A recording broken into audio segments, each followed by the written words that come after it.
Prayer and pledge. If you would join me in prayer. Creator God, we pause before our deliberations today to ask your blessings and your guidance on this meeting. Lord, thank you for the beautiful day and the beautiful weather we are enjoying, and we really thank you for blessing us with it. Again, Lord, we ask for guidance in all that we do today, and we thank you for all that you bless us with. In your name, amen. Amen. I pledge allegiance to the flag of the United States of America and to the republic for which it stands, one nation, under God, indivisible, with liberty and justice for all.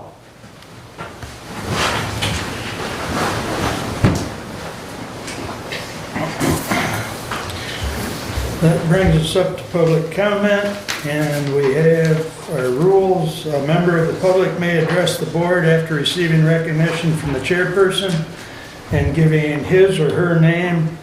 Public comment shall be limited to a period set aside at each meeting for such purpose. Each speaker shall have the floor for no longer than 5 minutes unless the board grants an extension. Board of Commissioner Rules and Procedures, Health Procedures and Bylaws 5.13-3, and we also have a public comment at the end of the meeting. Would anyone like to address the board at this time? Good morning. And you are, sir? My name is Joseph Fajardo. I'm a licensed counselor in the state of Michigan, alcohol and drug counselor, board of addiction professionals, certified clinical supervisor, and I perform contracted work for the Hillsdale Drug Court and Hillsdale Family Treatment Court. And I've printed off just a sort of a greetings welcome letter just to tell you a little bit about who I am. I currently live in Battle Creek, Michigan with my wife. We went to school with your son, Mr. Is it Nathan? Mm-hmm. Yeah, I went to school with him. That's great. Nice to see you, by the way. Yeah, so I live in Battle Creek, but this is home to me, and grew up in Jonesville. I just wanted to introduce myself as a representative of the treatment court. Wanted to tell you a little bit about the great things that are happening there. So I currently perform matrix model treatment, which at the end of me talking, I'm going to submit just a research paper, the overview of matrix model research. It's an evidence-based practice. It's been proven to be effective, specifically with stimulant users. We know the primary drug of choice in this region is methamphetamine, but I currently provide intensive outpatient services. That's what that is that's 9 hours of clinical treatment a week to each participant. Currently there's 13 to 14 participants now in that specific program, but that's in 3-hour groups 3 times a week, Monday, Thursday, Friday, 9 to noon, and we're educating them, giving them the skills and tools that they need to recover.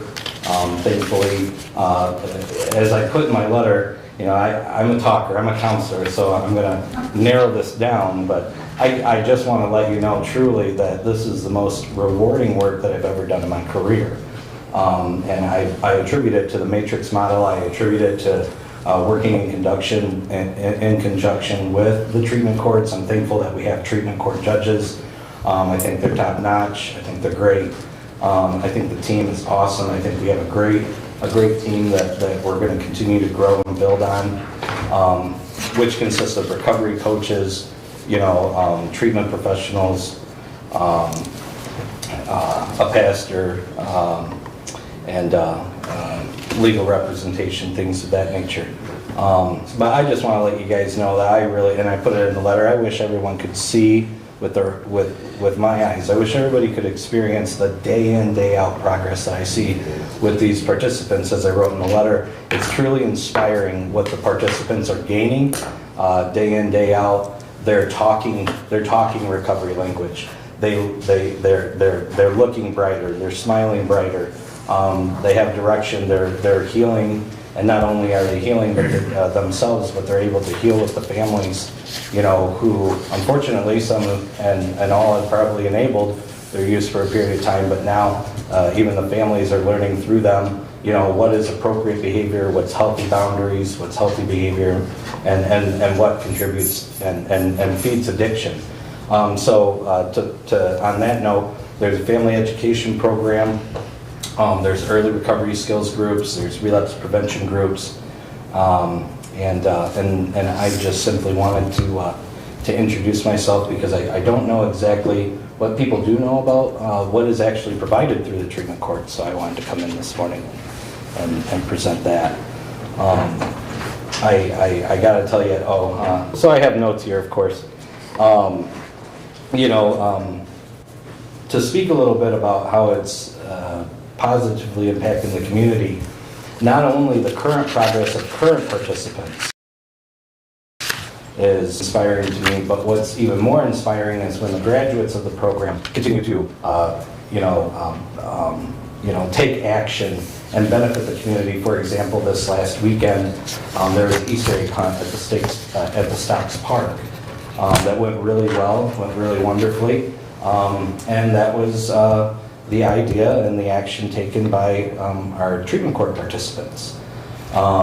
If you guys saw the trunk or treat in the circuit court parking lot this last Halloween, it was rocking, and it was a good sober event. So I just want to let you guys know there's sober events, there's different community events that are being put on by current participants and graduating participants. There's a number of participants that I know that are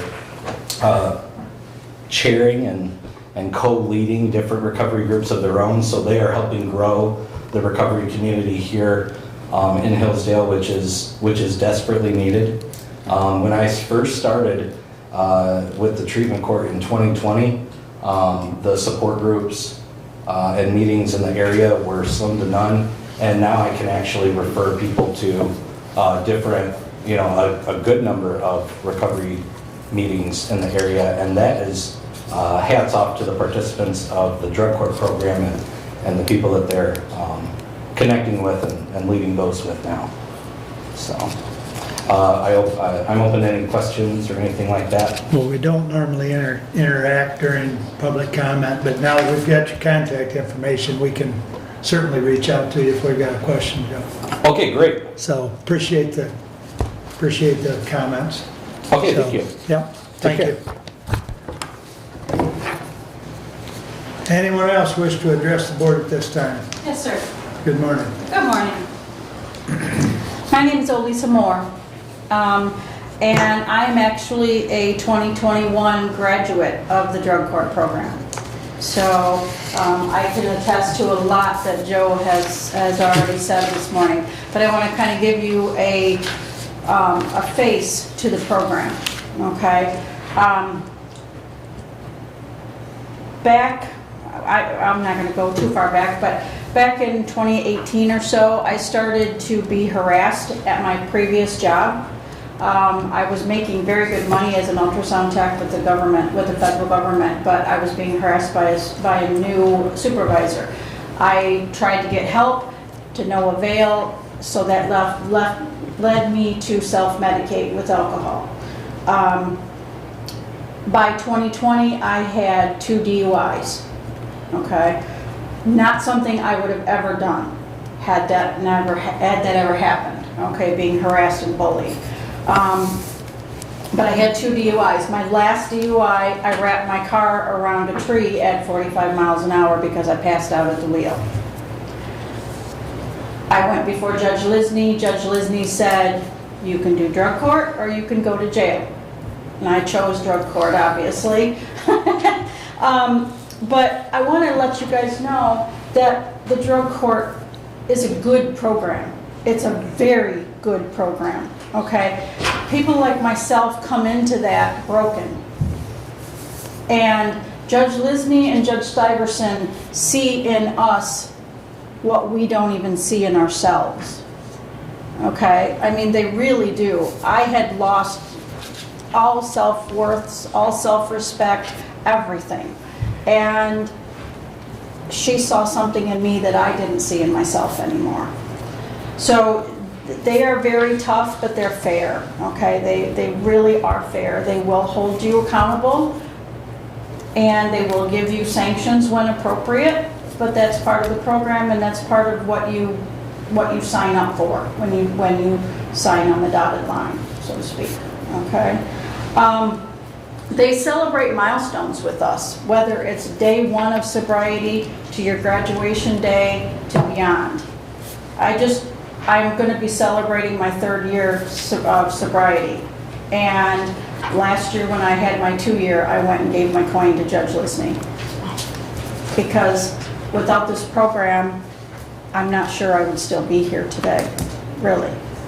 I mean, wrapping your car around a tree at 45, I'm lucky it was a tree and not a family. I really, truly am, and I'm grateful that it was a tree and not a family. So, you know, when Judge Lisney ordered me into the treatment program, she ordered me to live over at Jane's house, which I can see right from that window. And I admit, I was really, really angry at her for putting me in that house, because I already had a house, I had a car, I had a husband, I had everything. I didn't need to go to a transition house and live with those people. I wasn't one of those people. But she made me realize that yes, I was. She made me face the fact that I have a substance abuse problem. And that she also wanted me to understand what I could lose if I continued to drink. My home, my family, my husband, everything that I had worked so hard for so many years. So I stuck it through and was able to come home and everything else. And so, but I just wanted to kind of let you guys know that it is a good program, from the judges all the way down to the caseworkers. My caseworkers at the time were Courtney Rising and Lori Neffler. They were tough on me, I'll tell you, but they held my feet to the fire. You know, all of the case managers now from Lee and Cole and Darby, they're the same way. They're tough, but they're fair, and they really truly care about us as participants. We're not just drug addicts, we're not just alcoholics. We are people with abuse problems. So, you know, and so this program, it gives us a second chance. It really does. It gives us a second chance, and sometimes a third chance, and sometimes a 4th chance. And I know a lot of people say, well, you know, you shouldn't have more than one chance. Well, who are we as a community to say that? Are we going to say that to somebody with heart disease or diabetes? So you only get one chance to lose that weight. I mean, it's no different. Yeah. It's no different. Well, So, I hate to cut you off, but we do have a 5-minute limit. yeah, so- that's fine. So but I do just appreciate your I just comments. wanted to let you know that this program does work. Well, thanks for coming in and I sharing am, with us. yes, and I am a face of the program, and I have been a sober member, and I chair meetings as well, like Joe alluded to. So, Great. thank you so much. Thank you for coming in. If I could just give you my research paper. Oh, sure. Thank you. That's fine. Thanks for your Thank time you. this morning. Anyone else wish to address the board at this time?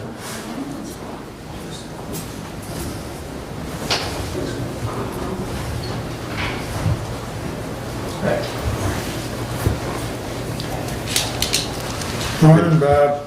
Good morning, young man. And I should say good morning to Republicans and some Democrats. I guess that's a good phrase. There has been, I took back from last time I was here that I had subpoenaed Marnie Cass. I've turned that away now. It's no longer in existence. I did get my bouquet of suckers. I didn't recognize Abe there. That was just, sorry, Abe. Just a little bit of fun here and there. Listen, I don't know what's happening there, but I think the altercation or I shouldn't say altercation, the altering of how we vote, the Proposition 2, is absolutely not well defined, and I don't think it's a right thing to do, to gesture that we need to have these various people come in and at different times at the county. The cost is immense, and there's a difference of laws, and I think this is an overreach. I'm going to say I'm going into the Democratic direction. It's just absolutely wrong. Somerset has rejected it, at least so far. I don't think it'll be voted on until this next meeting, whether or not they want to go through with it at all. I think the accountability that we looked at doesn't give the amount of people that are, and I'm taking a phrase from someone, it wouldn't be enough for these people that drive all the way from Amboy or Camden to come here to vote in a central location, which if we do develop this, is this going to be something we're going to continue with? And what's going to be the cost, and are we going to put armed guards up, or are we going to start changing in how this thing is being accounted for, our votes? We need to leave it at the township level at all times, the way it's been, no matter what. We need to do it. Other than that, the young lady that was speaking just moments ago, give her, all the credit, and the judges. There's a lot of things I hope you guys can do for what those judges have been. I've been looking at a couple people that have had the heroin addict, and they're going right straight through the judges, and everything they're doing just seems like it's helping them. And I hope that there's going to be, whatever they come up with, whatever they're going to need, I hope you will focus on giving it to them, or at least give them the best guidance on where to go, that we can get and obtain better, because we are looking at a fierce problem, within the community. Downtown here, I just went to a gas station, and this is not today, but the other day, and they want to use, the bathrooms, in and out, in and out. It's got to stop. We got to watch out where this drug habit is. Thanks to a few other people, I've been getting not super better, but it has been because of Mapes and Joe Hindy, because I can argue and I can fight back and I can yell, and that has been sort of, my abuse to them, but they have given me back everything to try to get me to recover where this supposed cancer's at. So, thank you guys, and I hope you all have a great day. Thank you, Bob. Anyone else wish to address the board at this time? Seeing no one, we will move on. Consent agenda. Move to approve the consent agenda with the addition of the approval of the February... March 28th Board of Commissioners minutes. Any other additions or corrections? I would like to pull 4.1 and put it in the budget update. I would like to pull 4.6 and put it in Commissioner Wiley's update, please. 4.6. And where did you want 4.1? Budget. Okay. 4.6 was on the news. Yeah.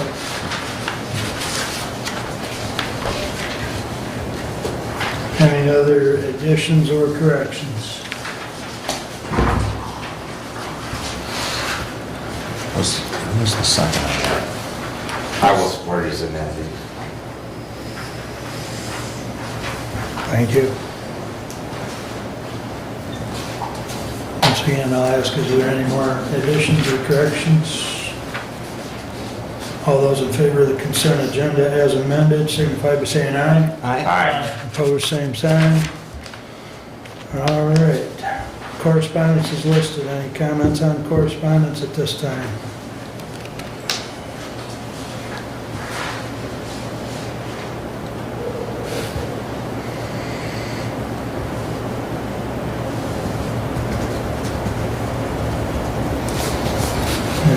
Moving along, I'll entertain a motion to approve the regular agenda. Move to approve? Support.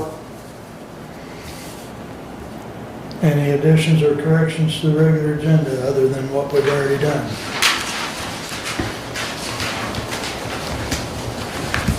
All right, all those in favor signify by saying aye. Aye. Opposed, same sign. Regular agenda as amended is approved.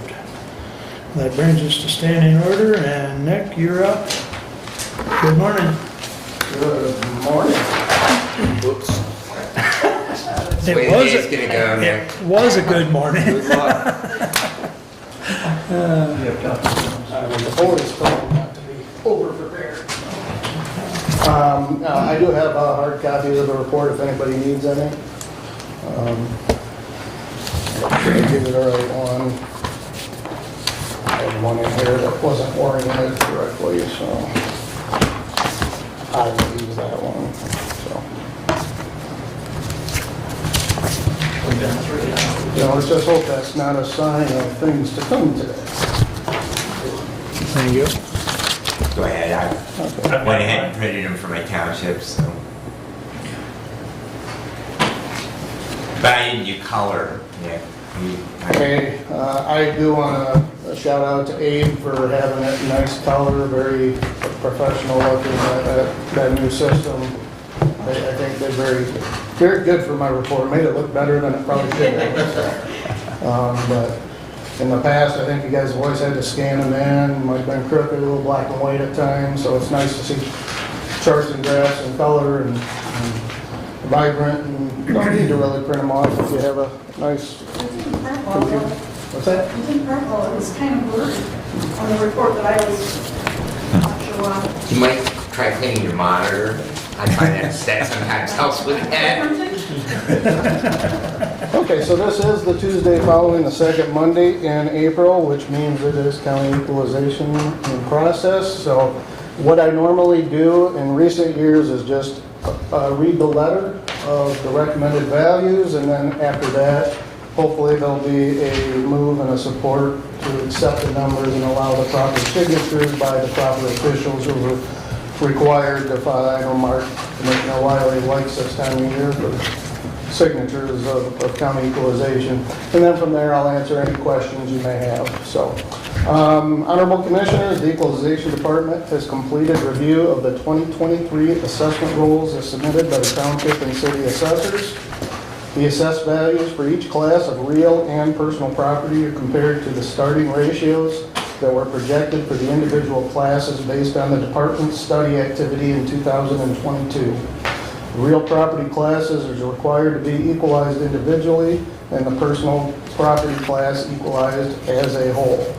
Appraisal and sales studies were conducted in all assessing jurisdictions to determine the starting base for preparation of the 2023 assessment rolls.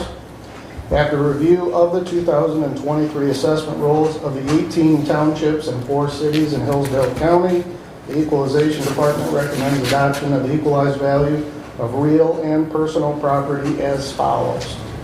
Real property agricultural, $660,960,393. Commercial, $119,109,740. Industrial, $49,783,020. And residential, $1,607,018,777 for a total real property value of $2,436,871,930. Personal property class, $200,724,775 for a total real and personal property recommended county equalized value of $2,637,596,705. The above equalized values are recommended in compliance with sections 209.5 and 211.34 of the Michigan compiled laws. Respectfully submitted.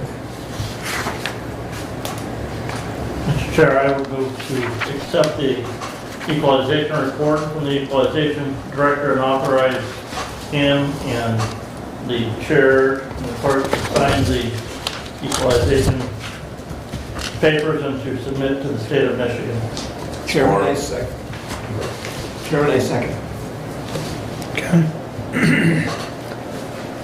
I think it'd be appropriate now before we vote on it if we have questions. Discussion now.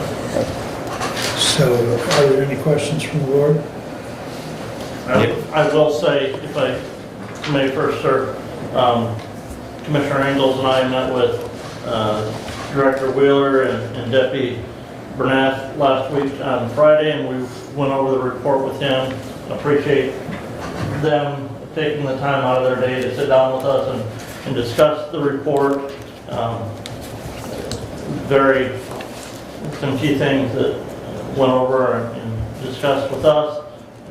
And yes, if any of the board members have questions, I'd be more than willing to entertain those. You had a comment? My comment was that we met on Friday and appreciate the time that Mr. Wheeler provided for us. And we did we spent a good hour and went over a lot of questions. And I found very interesting the trends, you know, as you look and see how through the years the different townships, and it's very clear on some of the trends that are coming into our county. So that was an interesting point of this report. Any other comments or questions for Nick? The required reports to mention are listed on page 5 through 11.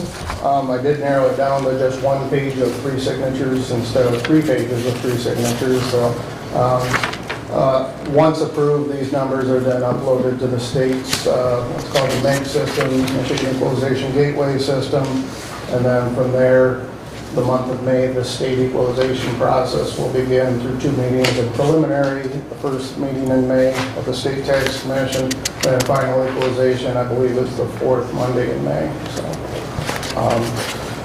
and then from there is required a separate what's called L4037 report that gets submitted then back to each township and city, recognizing that the county has, in this case, we are recommended equalized as assessed at the local level. So there are no factors that we're requesting be applied.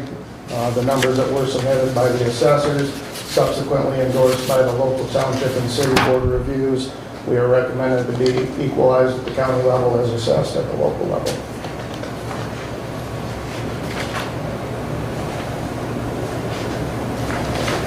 And as I think, I don't know that it was mentioned, this report, if approved today, I will this afternoon be uploading it to the county equalization webpage, and it will be available. It was already available preliminary through the agenda for today's meeting, but it will be posted. And then subsequently, as more data gets provided through the various deadlines throughout the year, we will add supplemental data to the report, including non-homestead, homestead values, top 10 taxpayer lists and stuff like that. So. Any questions, Steve? Only comment, industrial is only 1.89%. Is that comparative to Ranch County, Lenawee County? Do you know? I would have to where look. they're at, really? I would have to look, and certainly I'd get those numbers for you later on. But it wouldn't be shocking. Keep in mind we don't have a freeway running through Hillsdale, so yes, I would be surprised if we are not probably lower than our neighboring counties for that very fact. One other thing on industrial to consider, there are separate benefits for industrial. There's another page in this report for industrial facilities tax abatements. Yeah. That for improved, like if they build an addition, they can get a 12-year break on the taxes. So you would have to add those two. So that 1.9 might bump up a little bit because of that value, but probably not too much. Just because of the abatement? Correct. Okay, so the other question I have is, what do you consider timber cutover? Timber cutter is more of a commercial wooded, Christmas tree farms? not Christmas tree farms, but the actual production of wood for purposes of timber for construction and stuff like that. You see that more up in the upper, or in the lower UP, and then the UP is where More you see. sawmill deal? Correct. Yeah, okay. Okay. We have not had anything classified timber cutover since I've been here, and we see it a little bit, but most of it's, like I say, in the northern part of the UP, or the lower peninsula. Well, it's usually where they've actually planted and then they harvest, you know, And then it's, they plant again. right, right. I think we see a lot Their of it. crop is trees now. I think most of it's where you're neighboring where the state land and federal land are up in that area. You probably have it contiguous to that type of property. I mean, we do have some logging going on, but it's not of You that. gotta look, for classification purpose, you have to look at the overall use of the property and what contributes the most value. And unless it's being commercially used for its sole purpose as timber cutover, then it's probably something other, whether it be if there's agricultural included, or if it's not, then it would be probably class residential. Yes, that's a question I get all the time. How can I have an 80-acre wooded property be classed residential? There's no house on it. Michigan law basically states that a wood lot is considered residential for property tax purposes. Yeah, we probably had a couple years now with the wind project. I'm just wondering if the forecasting on that as far as valuations is tracked with what we thought. We thought there'd be a relatively sharp appreciation in that project, and if that is tracking along. Yeah, it's exactly tracking like we thought it would. In fact, if you look, we don't get in too much into the taxable value, but even on the assessed value and subsequent state equalized value, if you look at the 3 units that have the turbines, their taxable value, 2 of the 3 actually went down this year. Even though the CPI was capped at 5%, their taxable value went down, their SAV, I can't remember if they went down, but they didn't go down as, or go up as significant as others. So yes, the depreciation on those turbines are affecting the value just because they went on at high value and then they're getting depreciated over the depreciation schedule for those. So then the follow-up that would, then we could expect the same thing with the large solar project that we are expecting in Allen and Fayette, that would track along similar lines. That would be my anticipation, and I would caution on those too. There is legislation that was approved at one time, vetoed by the governor, and still introduced, that would make them a payment in lieu of taxes. So they would not be subject to that. They'd be paying a separate fee. We'd get a portion of that tax, but it wouldn't be ad valorem, and it wouldn't be covered by this report. And page 36, Commissioner, of the report shows those tentative taxable values as of the end of the year. And you can see that specifically for the tentative taxable values for Moscow and Wheatland Township both declined this year relative to last year. Adams Township didn't decline, but it had a 2.31% increase over last year, and the next closest was right now, as far as townships, was Wright Township at a 4.33% increase. So. And that will more than likely be the trend, as you point out, for the next 6 or 8 years to come. And it gets capped at some point. I think it's an 8-year schedule. Don't hold me to that, but I believe there's a depreciation on an 8-year schedule. And touching on the taxable value, again, that's not what we're here to do today, but Right. you know, that is kind of the big discussion later on come budget or tax collection time. This is the first time we realized the 5% cap as proposal A required that if the CPI is 5% or higher, it gets capped at 5%. CPI actually was 7.9%, but each individual property was capped at the 5% taxable value, and probably most haven't done the study yet on an individual basis, but I would imagine a greater share of the parcels in this county receive that 5% cap.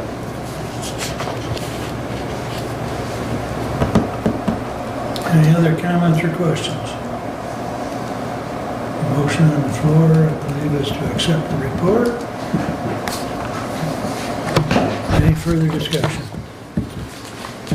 All in favor, signify by saying aye. Aye. Opposed, same sign. Thank you, Nick. Well, thank you for your time. Passes 5-0. Okay. Thank you much. Thank you, Nick. All right. That brings us up to Maggie. Good morning. Good morning. So you should all have the report that I provided today, but I also brought you a copy of our annual report. Thank you.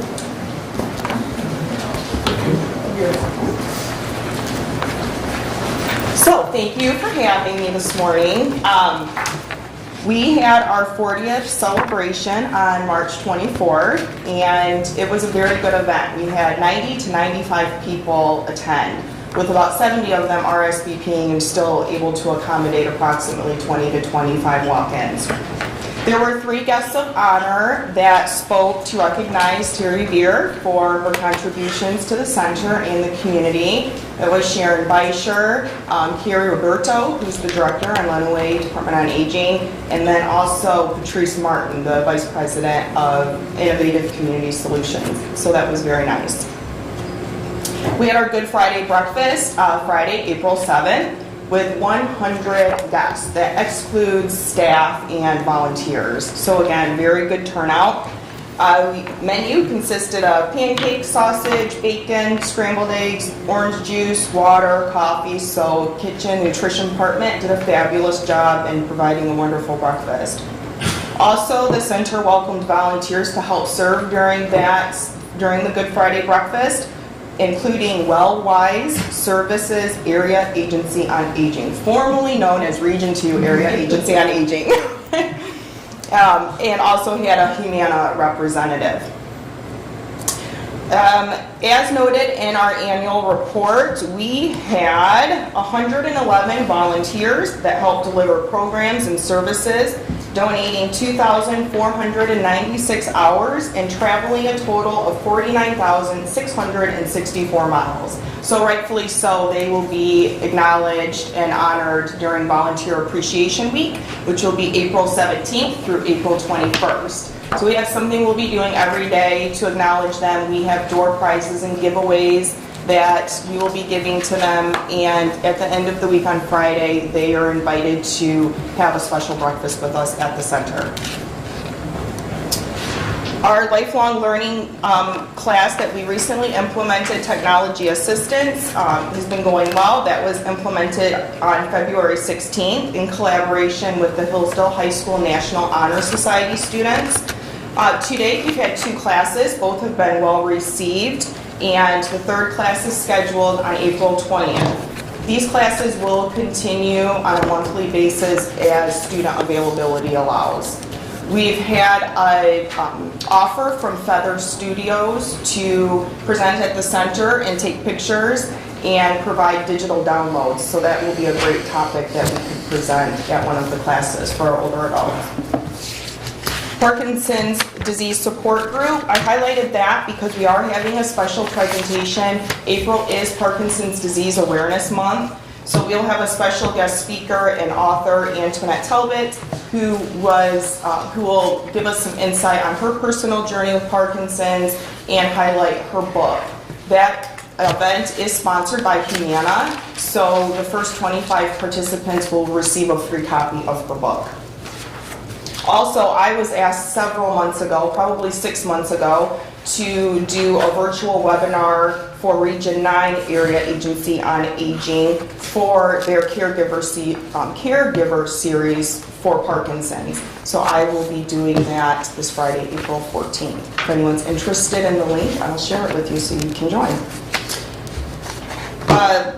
Another lifelong learning class that is new is Knowledge of Christ in Today's World. This will be hosted at the center on Tuesdays from 4 to 5:30, beginning April 18th and ending on June 6th. It is an 8-session course, and it will cover topics such as knowledge of God today, life and spiritual life, and the mission of Christ's people on earth and beyond. So if anyone's interested in that, please have them call the center to register. We did implement a caregiver support group, and that was in response to an expressed need from our surveys that we received from our community health fair last year. So far, it's been poorly attended, so I'm hoping that we can continue to get the word out about that. The unique thing about this support group, unlike our other support groups, is that it's not disease specific. So anyone that does not fall in the Alzheimer's support group or the Parkinson's disease support group or even kinship care are welcome to join the support group to get the motivation, resources, and tools that they need to ensure they're taking care of themselves and making sure they're giving quality care to their loved one. The center collaborates with Wellwise Services, Area Agency on Aging, I'll just shorten that to Wellwise, to facilitate evidence-based disease PATH classes. PATH class stands for Positive Action Towards Health. So currently we have trained certified facilitators for the diabetes PATH, and most recently the Matter of Balance class, which has been a long time coming. The first class that they offered for facilitator training since the COVID-19 shutdown was in January. So we waited 3 years for that training. Community outreach, we will be having our American Red Cross blood drive on April 21st. Again, these were reinstituted September of 2022. Will continue to be scheduled on a quarterly basis. To date, 67 units of blood have been collected with our blood drives, with the first blood drive recruiting 12% that were new donors. The center received COVID-19 test kits from a grant that Disability Connections received in a collaboration with the Association of Community Living. To date, we have distributed 77 test kits, just received 100 more, so if there's anyone in need, please come to the center and see us. We would be happy to share those.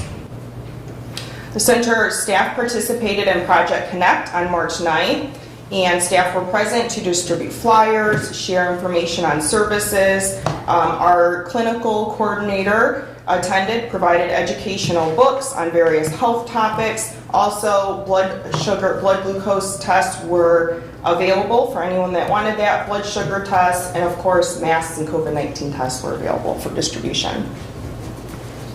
Adopt a Highway is coming up. The center adopted M99, which is Reading Road to Swallfield Road, March 11th, 2011. So probably we have participated that annually. This year will be no different. We will participate in that, and it is scheduled for the Lower Peninsula April 22nd to April 30th.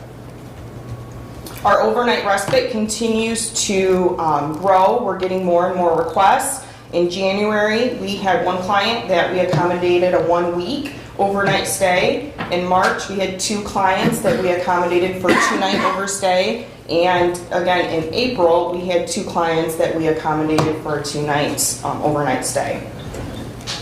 Lastly, I just wanted to touch base on healthcare visits, a summary and success stories, because I think it's really shows the impact that the center has, just one way that the center has an impact. So 18 nurse visits were accommodated January 1 to March 31st, and these included medication assistance, dressing changes, wound care, blood pressure checks, education, diabetes education, post-fall assessments, and helping people replace medical equipment and consultation on dementia care.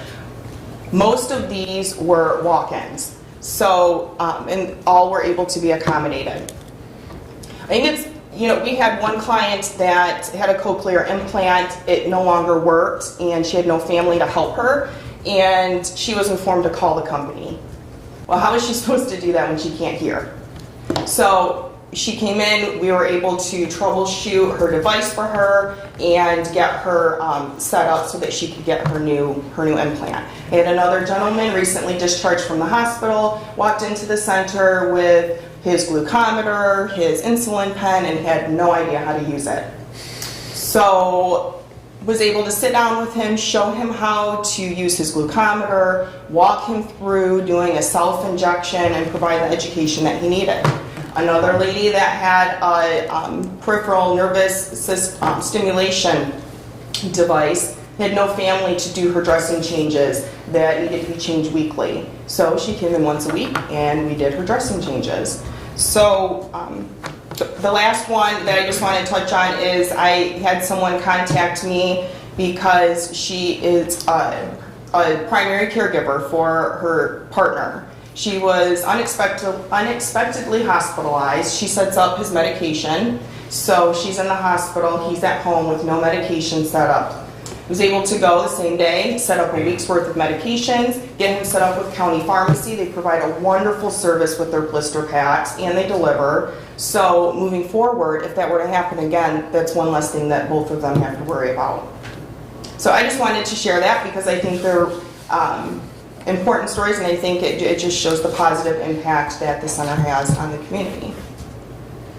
Are there any questions? Well, yes, you didn't mention much the exercise facility that is so wonderful. I know, you're right. I attend almost every day as much as I can. Thank you. As well, I noticed that there's, it's all ages that are of the community that are able to attend, and it's a very huge and well appreciated benefit to our community. Absolutely, yes, it is. And then the classes are all well received too. We offer the silver sneakers classes, and all of those are hybrid, so those that like to participate at home, we do that. And it definitely is a blessing. That was another success story, honestly. Had someone that their insurance, they were not able to get the services they need through their insurance, so we're able to get a free fitness membership through their insurance and utilize our facility to help him in his rehabilitation process. Any other comments or questions for Maggie? I got a question, Maggie. Well, number one, congratulations on your assuming the title of executive director. Thank you. With you moving up to the executive director position now, I know that makes a whole slew of changes in the other staffing at the center. So what is the plan for succession should something happen unexpectedly to Maggie? Okay, so we're working on that. I think you see number 2. Yeah. So Terry is, just so you know, and I think you're all aware, Terry is still on as a consultant and advisor. She's very much looking forward to working on the 425 agreement and the low-cost housing. We are still looking for a director of nursing. As you know, I was the former director of nursing. So I'm still assuming that role and learning in my new role. So if you know of any great nurses that would be interested in that position, please send them my way. Is that a full-time position? Yes, it is. Okay. Yes.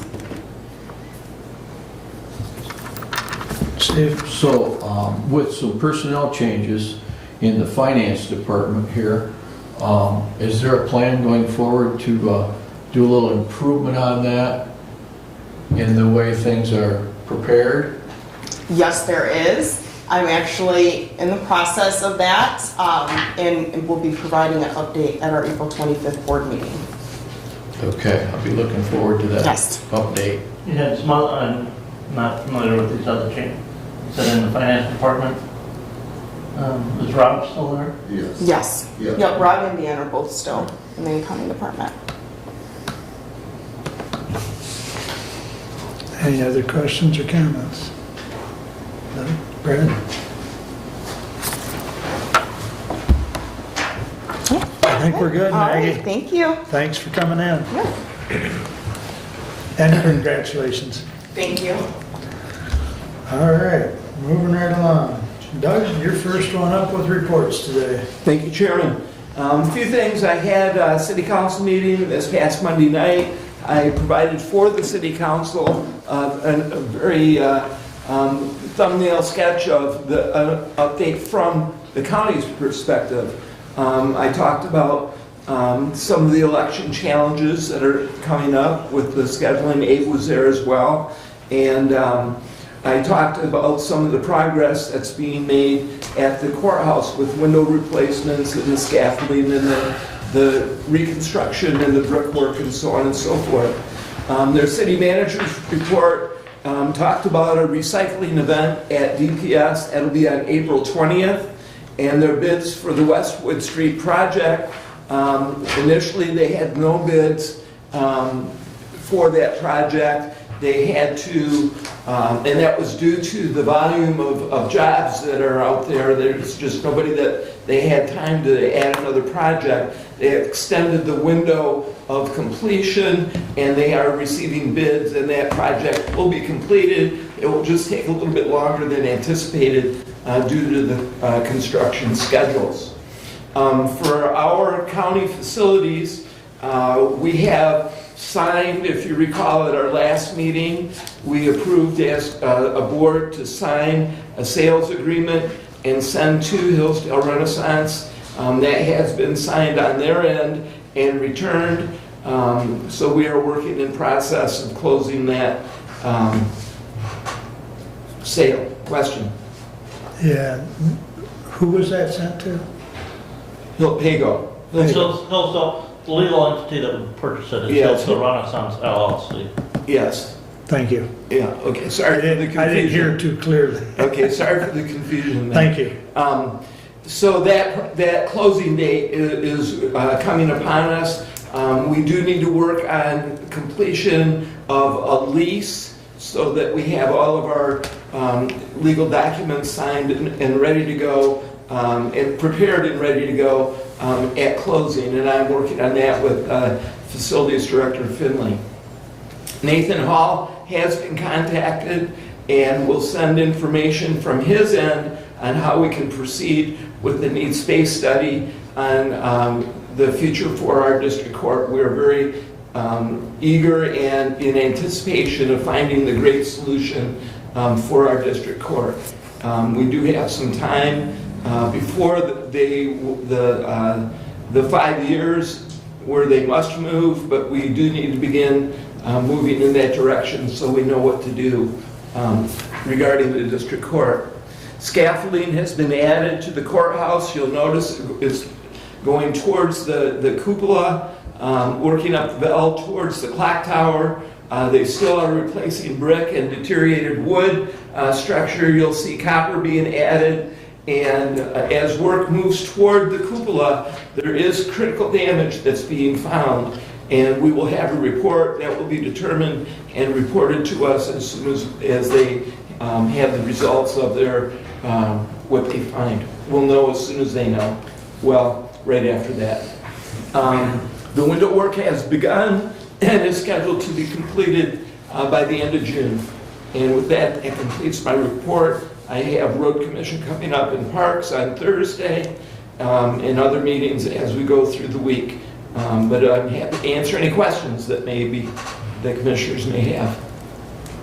Questions? So, Go ahead. Just more of a comment. You might just trickle down to the Blackberry folks. Their trailer and their truck is on 99 on Broad Street. And number one, it creates this gigantic block of vision if you're trying to turn left from Bacon to Broad Street. Number two, it's not the safest area. I've gone by there a number of times and seen them taking things, tools, whatever, off the back of that, and they might want to consider moving up into the parking lot or a less dangerous location than that. okay. They've informed me they've moved that, Yesterday afternoon. Okay. so. It was several days I've noticed it there, and it was Not very safe. No, I appreciate the update on it. Thank you. Quick service. We need you, please. There you go. Right. Thank you. Yes. So Eric has asked to move the closing up to the 20th, I believe. I'm aware of that. And my And- response was that we have the lease and there's certain things that we need to button up before we can do that closing. And the 20th is prior to our next meeting. And I have responded that my first blush answer is that the 20th, we won't be ready. Okay. Okay. Because I don't disagree with you, the lease agreement needs to be part of that package of signatures. I got the first draft of it, we need to rub it up a little bit, and I'll be discussing it with Randy, and then we will have Attorney look at it before we send it off. Correct. Okay, okay. Any other comments for Doug? All right, thank you for that. Brent, I believe you're up. All right, well, I will address a couple of resolutions here. First, Resolution 23061, that was requested to be moved from consent down to budget. We recommend approval of March 2023 payrolls in the amount of $574,606.87, and payables or transfers in the amount of $2,142,228.08. Account payable check numbers 205579 through 205993. Respectfully submitted, front line here, Chair. Secretary. Moved and supported. Go ahead, Doug, with your question. So my questions are, Commissioner, not ones that you have not heard before, but I do want to ask again because I didn't truly understand the answers as I was provided. Questions are regarding the computer-generated checks and the manual checks. As I look at the check register, I see that there's a column for approval on the computer-generated checks, and I don't see a check mark that it's been approved. And could you explain the process, please, on the computer-generated checks? Well, computer-generated checks, those are checks that are issued weekly after either you or I go into the clerk's office and review those invoices and bills that have been submitted by multiple department heads for payment. Now those have to be in by Wednesday evening because we review those on Thursday for the clerk's office then to issue those payments and get those out on Friday of every week. And all of the computer-generated checks that we see listed, you've looked at and checked off? Either you or I have looked at, yes, and signed off on it, and it's a different form. This is just the compiling of all of those weekly checks into one report. Okay, so I understand better the computer checks, and I have looked at the invoices myself, and I do understand that part of it. Can you talk about, please, the manual checks and the process? Well, many of the manual checks are transfers. There are, one of the things in there is a check from the county to the Hillsdale County Senior Center. That check is in there because contractually we're required to pay the senior center a portion of their revenue from the senior center millage on a certain day of the month. And so that doesn't line up then with those weekly checks that are issued underneath the computer generated checks, and so that's the reason it's in there.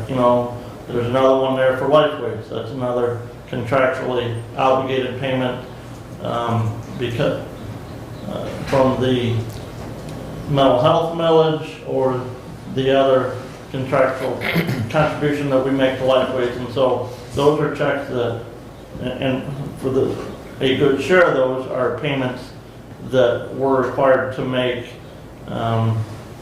because of other action that this board has taken. Many of those checks that you're going to find in there that are the manual generated checks are also checks authorized by the treasurer that get signed off of by the clerk that are payments back to local taxing units for property taxes or other tax collection issues.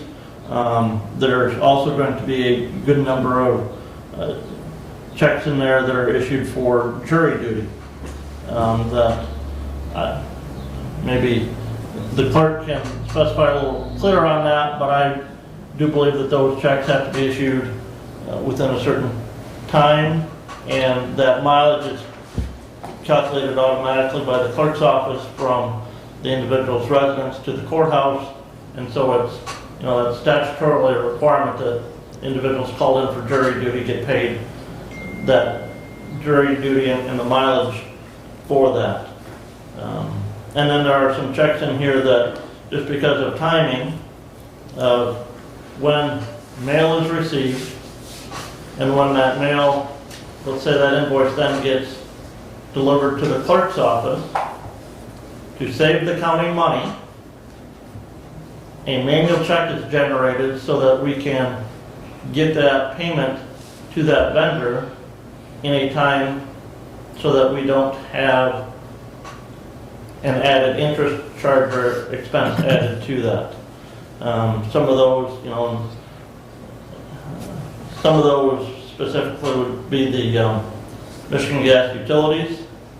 I've talked to the clerk's office, and I know, talked to Derek, you know, trying to get those invoices address changed so that they're sent to the right office to begin with, so that they're not sitting on a county commissioner's desk waiting for somebody from the commissioners to deliver it to the facilities or the finance director, so that it can then get taken back to the clerk's office. And that's part of the problem, is getting those addresses changed for some of those vendors to get those invoices mailed to the correct location to begin with. And many of the checks that you talk about are very clear and easy to see, the transfers and so on and so forth. Some of them that aren't so easy are some of the individual names that, the easy ones that would be mileage are the ones that might be $40 or, you know, clearly a low number of dollars that seems to me would reasonably be expected to be a mileage payment. But when I see a person's name and I see $3,000, for example, there's one on 3/6/23, check number 205-662. You know, that's an individual person, as far as I can tell, for $3,000. I'm not clear on what that is, for example, and that's the point of my question. There's several checks in here that I cannot identify, and those are the ones that I would wonder who is actually approving those checks. Which one in particular did you say, Doug? Which page are you on? That would be on page 12 of 14. And I said, and again, without going into the clerk's office and pulling those invoices, I can't see the account number that was referenced to. Also, I haven't had a chance to do some research to see what resolutions or actions have been done by the board in the past to approve the process and method for paying of checks. So, like, for example, you know, I see that one was the category, I think, that's just well, some I see miscellaneous, and it's difficult for me, who's going to be approving this with my vote right now, that when I am not clear on either a department or where this is coming from, it is a challenge for me to approve blindly, and that's why I bring it with the questions today. And again, anytime, Commissioner, you can go into the clerk's office and ask to see copies of those invoices. Okay. And that's where they are then. I did not know that. Okay. One thing I would ask of the budget committee, there are a few names that pop up on a consistent or regular basis that are contractual type arrangements or possibly even employees. We need to get those individuals, if they're not, on electronic deposit, because we need to get away from checks to individuals that are regularly paid. Yeah, and then I've talked to the accounts payable individual in the clerk's office. We're going to try and work on reducing the number of those manual checks. But again, I also need to do some research and past Board of Commissioner actions, because if it's been authorized by the Board of Commissioners to do these manual checks, we may need to take further action to change that going forward, so. Thank you, Commissioner. How does that involve the treasurer's signature on those? Excuse me, If Steph? you change it to ACH, where's the second check and balance on that for the treasurer? I've got multiple checks that were wrong in the past. And we stop those payments. How does it work on payroll? It's payroll. Payroll's payroll. You've got to pay your people. These other But if individuals- those are still ACH transfers. Right, but this, I'm talking about possible errors or how can I say? Not proper payment, like illegal payment or stuff like that. Okay, That's why we have a check and balance. Right. 2 signatures. right. Okay, And to do the miscellaneous, usually that's if it's a one-time payment to somebody, they don't have a vendor code to pay them from. thank you. Any other, excuse me, any other comments on 23-061? Hearing none, I was just going to add, Mr. Chair, that the comment that Commissioner Leininger made in regards to reviewing those things, these are all matter of public record, so it is not just a member of this body that can go into the treasurer's office and request those things. Since we publish our packet generally on Friday, especially now with the lovely way that we're putting it together, those are readily available and any member of the public can go in and make the same request. Obviously, if there's an inordinate amount of them they would like to see, that probably will have to be processed through FOIA, but I don't think that the clerk staff would have an issue with a discrete item of pulling that up for anyone, not just a member of the Board of Commissioners that would want to do that. That would be the clerk's office, not the treasurer's office. Yeah, Correct, yeah. correct. And that if I said treasurer, I'm sorry, my apologies, because Yeah. Commissioner Leiner said the clerk. So, thank you for the correction. well, you're fully staffed now, we just want you to have more traffic. I don't have that traffic, I don't have those documents. All right, all in favor, signify by saying aye. Aye. Opposed, same sign. Aye. 4-1, still carries. Yes. Thank you. So next time you'll visit the clerk's office before our meeting on Tuesday. I will. Thank you. I know where to inquire. All right, Next. please continue. Next, Resolution 23067. Now, with the consent of the board, I will not read all 14 pages of said resolution. This is something that we were all provided in the packet last week. We were all had the opportunity to read. I will read on page 2. Now therefore be it resolved by the Board of Commissioners of the County of Hillsdale, State of Michigan as follows. Authorization of borrowing. Pursuant to and in accordance with provisions of Act 206, Public Acts of Michigan 1893 as amended, specifically sections 8C, 87C, 87D, 87G, therefore, thereof, the county shall borrow the sum not to exceed $3,300,000 and issue its notes thereof, or therefore, for the purpose of continuing the fund for the 2022 tax year. The exact amount to be borrowed shall not exceed the amount of delinquent taxes outstanding on March 1, 2023, exclusive of interest, fees, and penalties. The county treasurer shall designate the exact amount to be borrowed after the amount of the 2022 delinquent taxes outstanding on March 1, 2023, or the portion of the 2022 delinquent taxes against which the county shall borrow has been determined. And I move for the adoption of Resolution 23067. Support. Moved and supported, discussion. I will make note that I had conversation with the treasurer last week when I saw the tentative packet, and I noticed that this resolution was a little different than what we've done for this in the past, because in the past we had a smaller condensed resolution authorizing the signing of this, and we just changed this. And at that point in time, the actual delinquent taxes outstanding was a little bit more than that $3,300,000. But the treasurer anticipated potentially getting some of those paid even before we needed to go and finish the borrowing process, but we are authorizing only up to the $3,300,000 in borrowing for that purpose.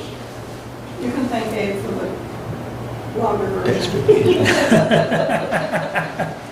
Let's see your calluses, Abe.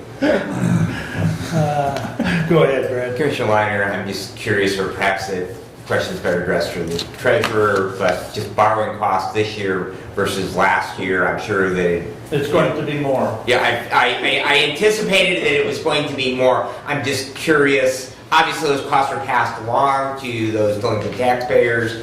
But it is rather interesting as what the borrowing costs this year versus last year. And I'm not sure if the treasurer has had any rough conversation with her bonding attorneys and stuff as to what they anticipate the cost being on those notes this year compared to a year ago. I think last year. They haven't said that. And that's usually like June when we get that and then approve that borrowing. You have to bid it. And we do this so that the county can then pay the local units of government and make them whole for their taxes for the 2022 tax year, and then the county absorbs that cost and that risk and exposure of the individuals, property owners not paying those taxes. And that is a frequent question that I get, and was sharing with Megan last night that I visited with, that this resolution was on the agenda today, that it is how we make them whole. Because every year, seemingly I get questions from constituents, why is the county borrowing this money? And it is a routine thing that we do every year. It's a routine piece of business that we do every year. And the result is those townships and villages and school districts and everyone else that we distribute millages to that are delinquent, it's so that we can make them whole and then we collect it.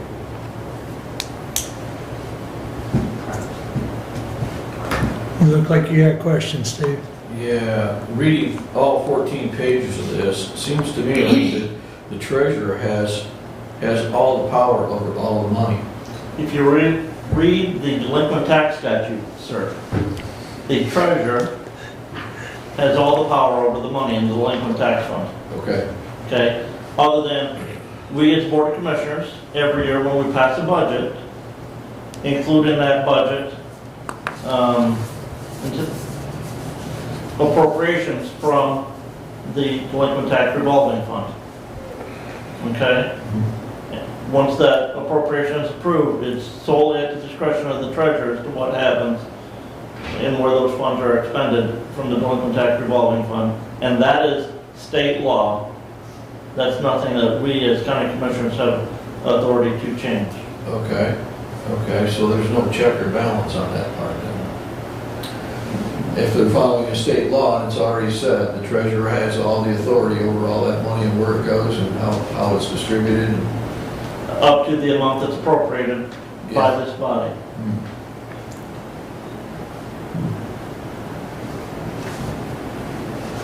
So the other question I have is and just got covered, okay?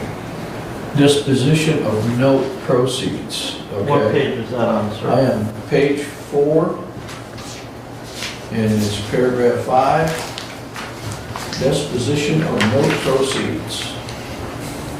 And if you go down through it, if the notes are sold at a premium, the county treasurer shall determine what portion of the premium, if any, shall be deposited in the 2023 collection account established in section 6 hereof. So if the premiums are paid, and the county treasurer shall determine what portion of the premium, if any, shall be deposited into the 2023 collection account. And the treasurer determines that they don't want to put the premium in that account, what happens to the premium?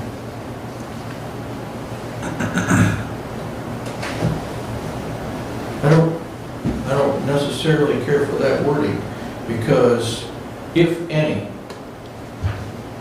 is a statement, and words do have meaning. So I'll read it again. If the notes are sold at a premium, the county treasurer shall determine what portion of the premium, if any, shall be deposited into the 2023 collection account established in section 6 hereof. Okay, so if there's premiums paid, then every bit of it, without question, without any exemption, should be deposited in the 2023 collection account. Should be no question about that. But that statement, if any, raises a question to me, okay, what are we doing with the premiums if we're not putting them on the account? I think you need to take into effect the definition of what the premium means, and I'm not an attorney, but that's how they established this. Is the premium interest collected? I'm thinking. No, because we're talking about notes. Okay. Okay, so there would be no premium on the notes. Okay? Well, it says if the notes are sold at a premium. And again, I don't have a definition here in this, and I may have to go out and read these statutes, sir. My quick wording on that is, on April 30th, the treasurer has determined that that delinquent tax revolving outstanding balance is it's a little bit less than the $3,300,000 that we're authorized to borrow up to. And she goes out and she secures bids from banks or bonding agents to lend the county that amount of money. And in the portion of time from when those numbers are secured and when we actually complete that sale, we get additional individuals that have come in and paid their delinquent 2022 tax bill. That would be a premium in that regard, because the note's going to come in, the bond proceeds are going to come in, are going to be more than what's actually due on at that date, because the date the treasurer goes to secure those notes, it's $3,300,000. We get another $100,000. That's $3,200,000 now that's only due and outstanding. And to me that It usually is only about 2.89 million once right. to borrow. I have to calculate it as of March 1st, the beginning of the season, everything that was delinquent. And actually it was $3,343,000 and some change. I only put down the 3.3 million up to. I do not ever borrow that much. Yeah, and the other question, and again, I don't know if the treasurer ever, when you borrow, if there's money paid off between when you actually get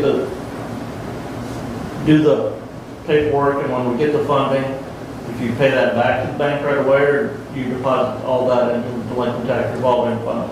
I deposit it and invest it until I pay out all the units. Right. So all the local units are paid off. So we earn a little bit of interest on that.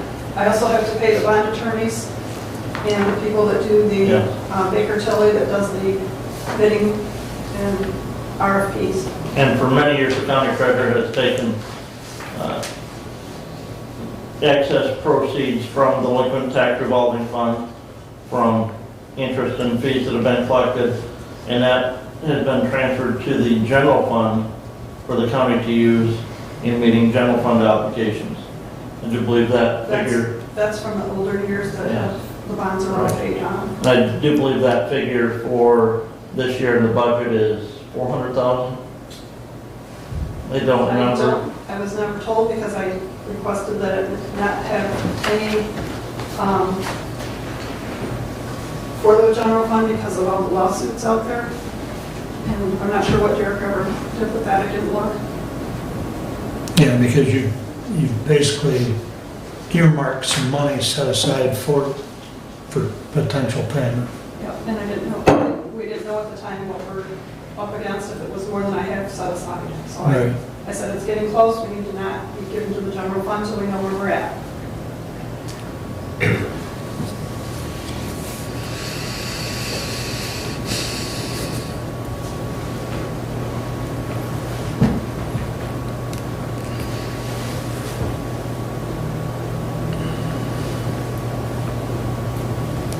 Steve, if you want to talk to the bond attorney, I'm sure he would correspond with you, although he is out of the office till the end of the week.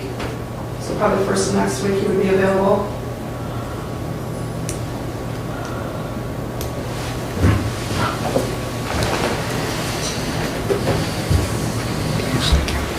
Well, I don't think that the terminology through that statement is, And again, this is not our language. yeah, I This is the understand. language drafted by the bond attorneys Yep, to comply with statute.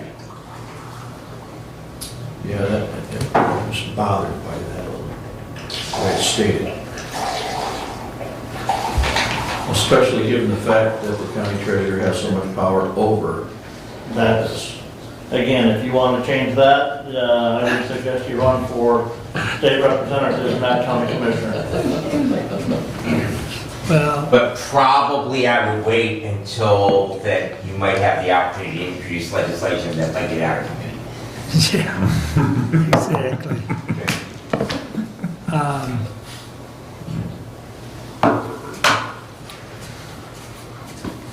I guess the other, I just pay the bills. Or like, truthfully, make sure everybody gets their paycheck too. I guess I always have trouble with, and I understand what you're saying, Steve, but I have trouble with cherry picking one line out of a whole 14 pages. document.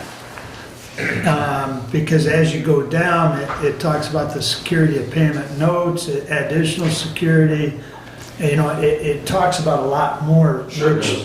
when you take the whole context together, to me anyways, it makes more sense. When you pick out one item, it doesn't make sense, if that makes sense. So what you're saying, you shot at 14 times and you don't know which bullet killed you? Is that what you're trying to say? No. No. In that vein, Dr. Casson will be happy to have you present for the next autopsy.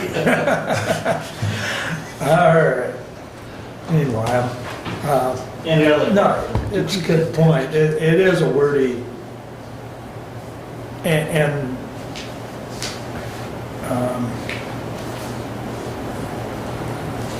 yeah, I would certainly encourage you to read that delinquent tax language, as well as Stephanie, I'm sure, could walk you through the whole process. But in any event, And again, if I just might add, Commissioner Lanius, I can tell you that sometimes that I struggle, but the majority of the time on things like this, the language does come from the statute, and it is drafted to comply with the statute. And having been married to an individual for almost 30 years was a concrete absolute, and his favorite word is why. I understand completely your need to address that, the whys of that, but sometimes we just have to embrace the not black and white of that, because the statute says we got to do it that way. So yeah. Very well said. Any other comments before we take a vote here? Just, Commissioner, because we are authorizing borrowing, I would request that we do roll call. Was planning that. Anything to do with money, we do roll calls. I believe, thinking about it, that premium means that I'm not going to borrow the whole 3.3 million. It's whatever's come in since March 1st for payment is going to go, I'm not going to borrow as much because that money's came in already. And I don't know that figure till the end of April is when they usually ask for it. Okay. All right. Go ahead. Commissioner Leininger, Yes. Commissioner Ingalls, Yes. Commissioner Lanius, No. Commissioner Wiley, Yes. Commissioner Benson. Yes. Passes 4-1. Please continue, Brent. All right. Last week in an email, we all received from the equalization director the report of those veteran exemptions that were returned as delinquent from the local units of government to the county treasurer's office for 2022. I do believe there was, 7 or 8 on that list. The vast majority of those being veterans that they don't have to pay property taxes, but when a parcel has a special assessment against it, that is not qualified for exemption underneath the Property Tax Act for those veterans. Take a look at those, discuss those with their local units of government. If you know those individuals in your district, reach out to them, make sure that they know that even though they don't have to pay property taxes, a drain assessment has to be paid, or a special assessment for roads or other infrastructure type projects that were done by special assessment still have to be paid, or the property can be foreclosed on because of those failure to pay those special assessments. In addition to the veterans exemption that were delinquent, that we required the equalization director to provide us, he also did include a list of all parcels in the county that were exempted from property taxes for one reason or another, that were returned as delinquent by the local township treasurers to the county treasurer for failure to pay a special assessment of some type, and that everybody should have gotten a list of that.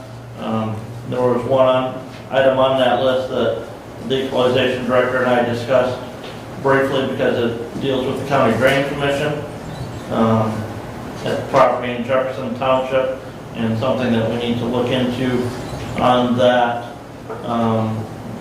as to why that's happening on that. The equalization director doesn't think that, is not sure on that, whether that it's something that has to be paid or it's something that he believes it's a special assessment for the fire department in Jefferson Township. Is it even amount like $25? $50. Oh, 50, yeah, that's, I think that is, that sounds like the fire assessment. Yes, but I said, looking at these, the vast majority of these appear to me to be drain assessments that were not paid by some of those individuals or entities on that. In talking with the equalization director on Friday, he did bring up some concern that he's got in his office with losing the other assessor last year. He's finding themselves behind in doing some of the measuring and equalization work that his office has to do. So he has brought to our attention that he needs to look at doing some contracting out with an assessor or assessing firm to get some of that work done that's required. His job description does not authorize him to expend over on a budgeted line item issue, and so I move to authorize the equalization director to seek contracted labor for assessing work for Hillsdale County. I second. Could you repeat that, because I was not expecting that at that moment. I move to authorize the equalization director to seek contracted assessor work for Hillsdale County. And Brad, you supported? Or No. it's Doug? My other question, do we have an amount not to exceed, or is this just a, The equalization department will not exceed their budget, their overall budget on this line item. yeah. When we put the budget together and approved the budget for this year, we had included in that budget payroll, anticipating that other full-time staff member in there. The equalization director is continuing to look for another individual, but his time so far for the majority of this year has been taken up with the report that we just approved today. So, and he did not have qualified applicants for the assessor position, so he has reposted for the legal description assistant position. He does have a couple of applicants there, but hasn't had a chance to really review those applications yet, so. And the money is unspent payroll. that was unspoken? Until he seeks some of those bids, and gets some of that cost, it's kind of unknown yet exactly what that cost is going to be. It is assessing is a professional service though, so. Doesn't require bids. Yes, sir. I'd be interested in knowing if it's cheaper to outsource that or hire another employee to replace it when we lost. Right? We'll talk about that in a second, sir. Ask your townships about how cheap assessors are. They're not cheap. Yeah. Yep. Okay, further discussion on the motion? Is everybody satisfied with the language? All right, all in favor, signify by saying aye. Aye. Opposed, same sign. Sounds like it passed unanimously. The other item that the equalization director brought up was concern about even within the staffing levels that he's at right now, when he sends his assessor out to, or his assessor out to do a measurement, he never liked sending one employee at a time to a property. And with the staffing level, he doesn't have a second individual to send out with that assessor to do that. So he asked if he would be authorized to, in the short term, look at a part-time employee position as opposed to maybe if he can't get that full-time position filled, so that he could have two people go out to do that assessing work that does need to be done when it's his assessor going out, just for Safety. well, safety and, Is there any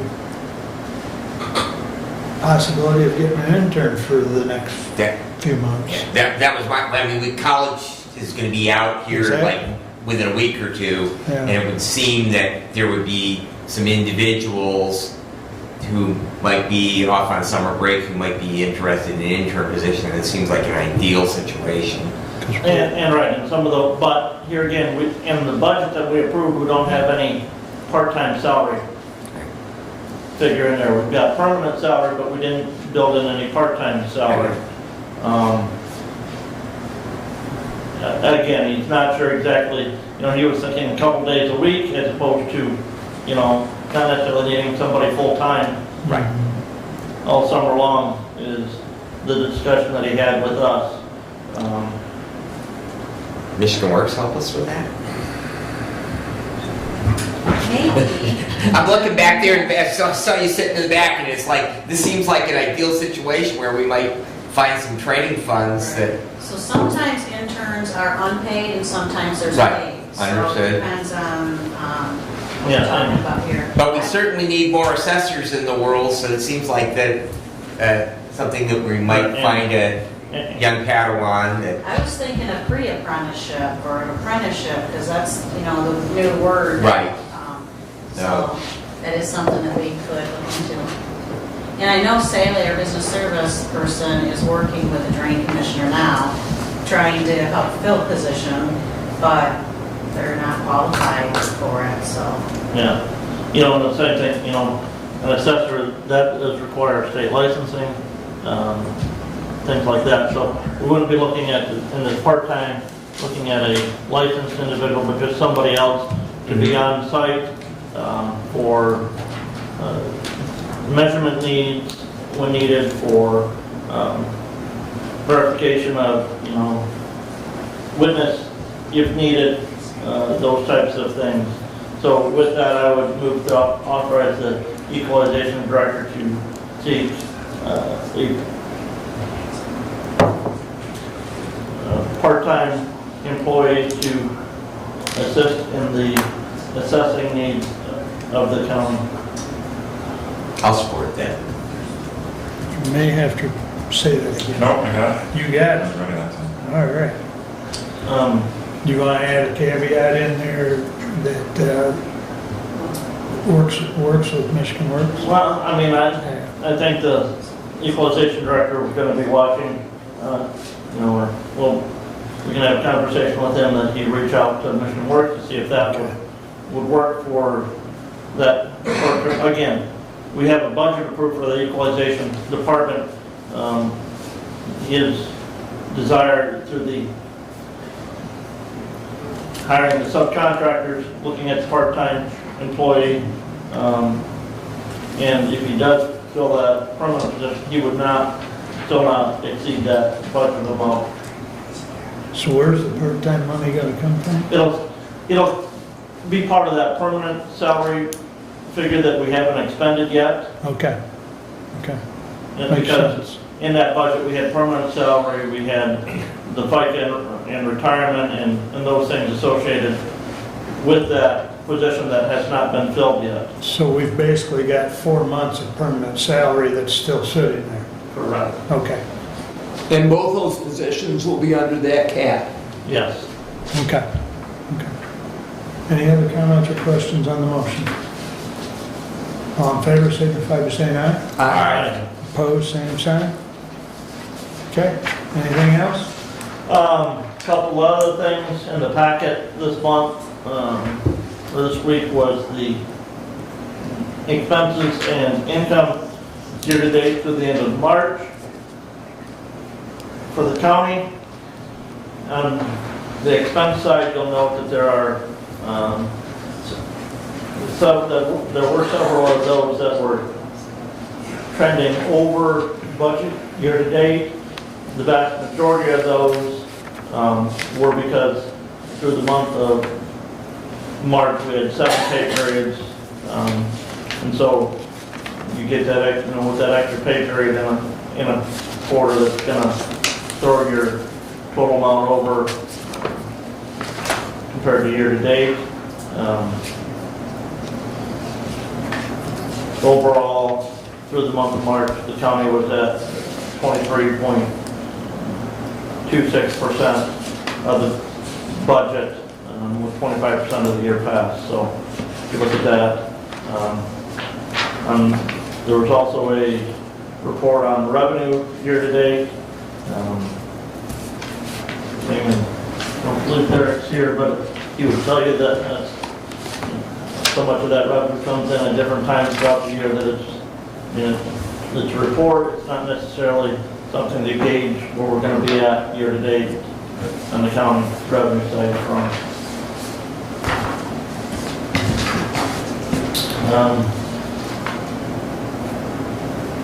We've had a little discussion with Commissioner Benton regarding some per diem issues. Got an issue that we may need to address in our Board of Commissioner rules and bylaws going forward. I would ask though that all commissioners that you submit, make sure you get those per diem worksheets into the clerk's office the first week of the month so that we can get those approved and get those issued and paid to everyone. So, and everybody saw in the letter the change for Region 2 area agents and aging. Legal name will still remain the same, but they have filed for an assumed name of Wellwise Services Area Agents and Aging.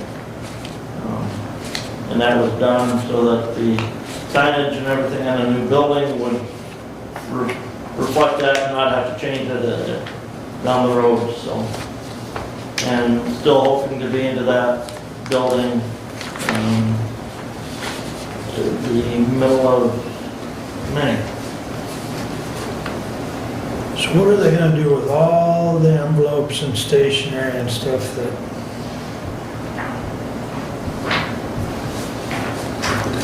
Well, a lot of that, is not correct anymore, or won't be correct because of the address change. Correct. Everybody does it. The hospital did it. Everybody wants to change names. It's all about branding. All right. Anything else? Any questions for that? Steve, you're up. Hi, then. Okay. We've got a short one. I went to the senior center for the board meeting out there and had a great discussion. We passed, accepted the audit as presented, and there's some issues going on there as the auditors have resigned. And you'll note that I mentioned to Maggie about the financial department out there getting some changes made. So I'm going to pursue that very heavily. The reason for the auditors to resign, they stated that it was due to the delinquent tax information for 2 years in a row, which puts the auditor into the tax season and makes it very difficult for them to get done in a timely fashion. So I'm going to be very astute on what's going on in that finance department. The county pays them a lot of money, and we expect them to be on time with their finances. And so I understand that they have had a great deal of personnel changes out there. So I'm looking forward to seeing what kind of changes can come about from that and what kind of program they're going to implement going forward to prevent that problem from happening again. So then I had a township meeting last night in Scipio, and they have moved into their new facility. Going to require a little bit of work yet, but looks like it's going to be a real good place for them. And I'll have another township on Thursday in Moscow. So that's about all I got today. Any questions for Steve? All right, thank you. Brad, your turn.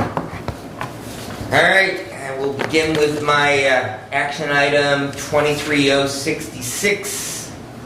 To the Honorable Board of Commissioners, the operational telephone surcharge for enhanced 911 services in Hillsdale County shall increase from the current rate of $2.60 per month to $2.80 per month on all devices capable of utilizing 911 services, effective the first day of July 2023 and continuing to the last day of June 2024. We hereby instruct the County Central Dispatch 911 Director to notify the State 911 Committee of this rate as prescribed by law, and I would move for adoption. I second. Thank you. Moved and supported. Go ahead. All right, so at the last 911 board meeting, in reviewing their finances, there have been over the last several months, some concerns raised about the future health, not current. They do have a few $100,000 in a fund balance, some CDs that they have purchased, but the concern is that operationally that they will be having to utilize some of their fund balance in order to continue the operations at the 911 center. And so this has to be submitted annually. Every year we have to approve the amount, whether we keep it the same or that we increase it. And so there was some discussion about bumping it up the entire $2-3 to the max, and to help rebuild some of that fund balance in anticipation of some future expenses. One of them being is that if we do nothing in regards to 800 megahertz, 2 of our towers that we currently have will have to be replaced at some point. They are old radio telephone towers, the one in Camden, the one at Osseo, and they're guy wire towers that require regular maintenance to the guy wires on them. They have to be inspected annually, and at some point those towers will have to be replaced to the tune of about $1 million a piece. And without those, then our radios don't work so well right now, but they'll work even less. They have at some point in the future they will have to replace the CAD software. They're right now in the process and working with our IT department. It is in budget for this year to replace a server which stores the information from the CAD server. So consequently, they are anticipating with the idea that in order to keep their finances healthy, that they will need this additional 20 cents per device. I would be happy to try and answer any questions in regard to that. Commissioner, I appreciate the fact that they did consider raising it to the full $3, which is authorized. I think because of those potential expenditures that we may have without additional funding for an 800 megahertz system. I would have rather seen them go to the full $3 at this time. Hate to say that, but you know, every additional dime is, I'm paying it on multiple lines a year, you know, every month. I understand that, but we want adequate service when we need and dial 911. Back in the ice storm, I had an experience. I came across a tree down on State Highway. Called 911 the first time I got them. It was Williams County, Ohio. Got disconnected, called again, I got Lenawee County. They transferred me to Hillsdale. I sat on hold for 9 minutes with Hillsdale County 911, you know. And I know that that's not the communication system, but it's just that staffing and that infrastructure cost.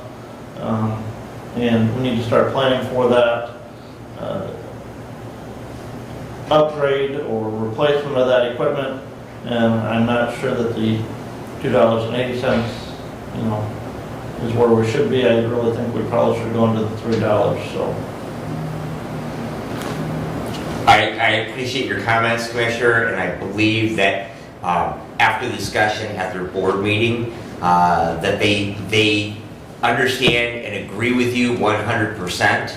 However, that if we had maxed the dollar amount out 5 years ago, we would still not be able to pay what is now a $12 million, by latest estimates, 800 megahertz system. We do not have the ability to generate the revenues.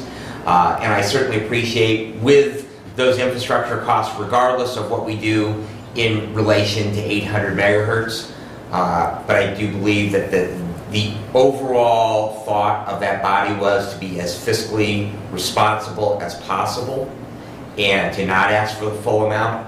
They certainly, if our recommendation back to them is to levy the full $3, they certainly would be appreciative of that. And I, as a first responder myself, I work with that system every day, and I certainly know that where the deficiencies are in it, and they are manifold.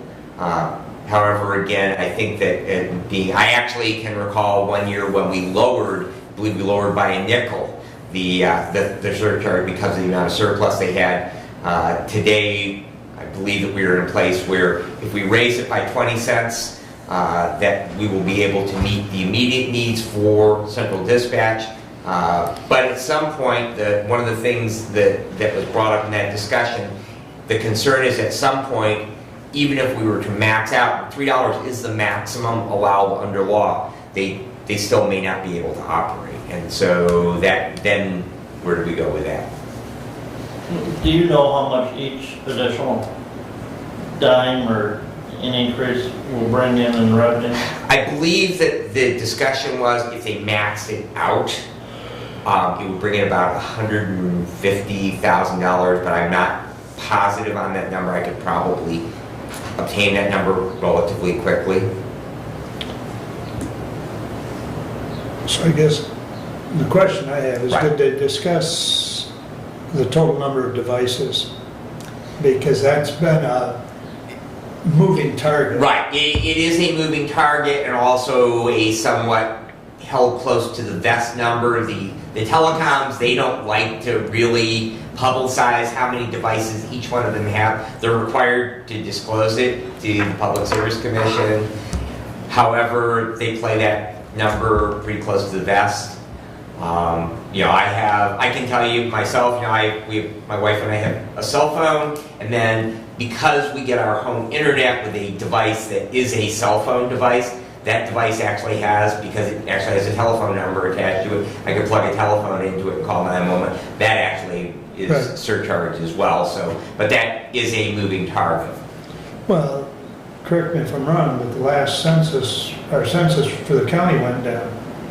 So realistically, that means the number of devices went down. Possibly. Possibly. Because the whole thing is the money is generated from the total number of devices. Right. Which is a moving target, but I know in past years, because of landlines being shut down, there was a time where there was a dip in the presumed number of devices. So, I guess that's part of my question, is that moving target. And of course, the interesting factor with that is most homes have one landline, whereas most families have 2 or 4 or 6, Commissioner Weiner, devices. Right. So instead of paying $2.60 currently on one landline, they are now paying it on 4 or 5. Correct. In a typical household. Yep.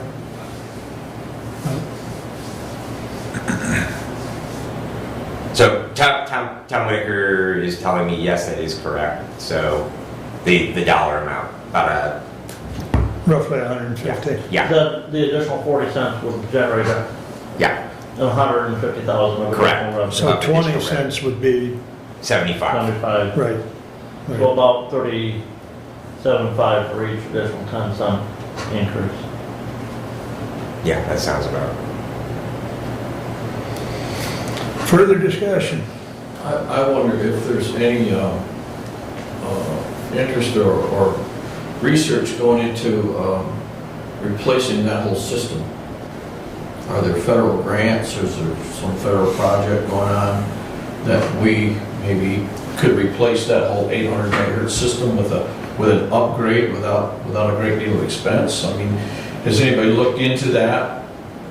We actually had a committee, Commissioner, prior to your joining the board, as we moved into that, researching that, which actually Commissioner Ingalls was involved in, myself, Derek was involved in, and we had a couple of other parties that were part of the finance. They looked at grants, basically the grant aspect of it.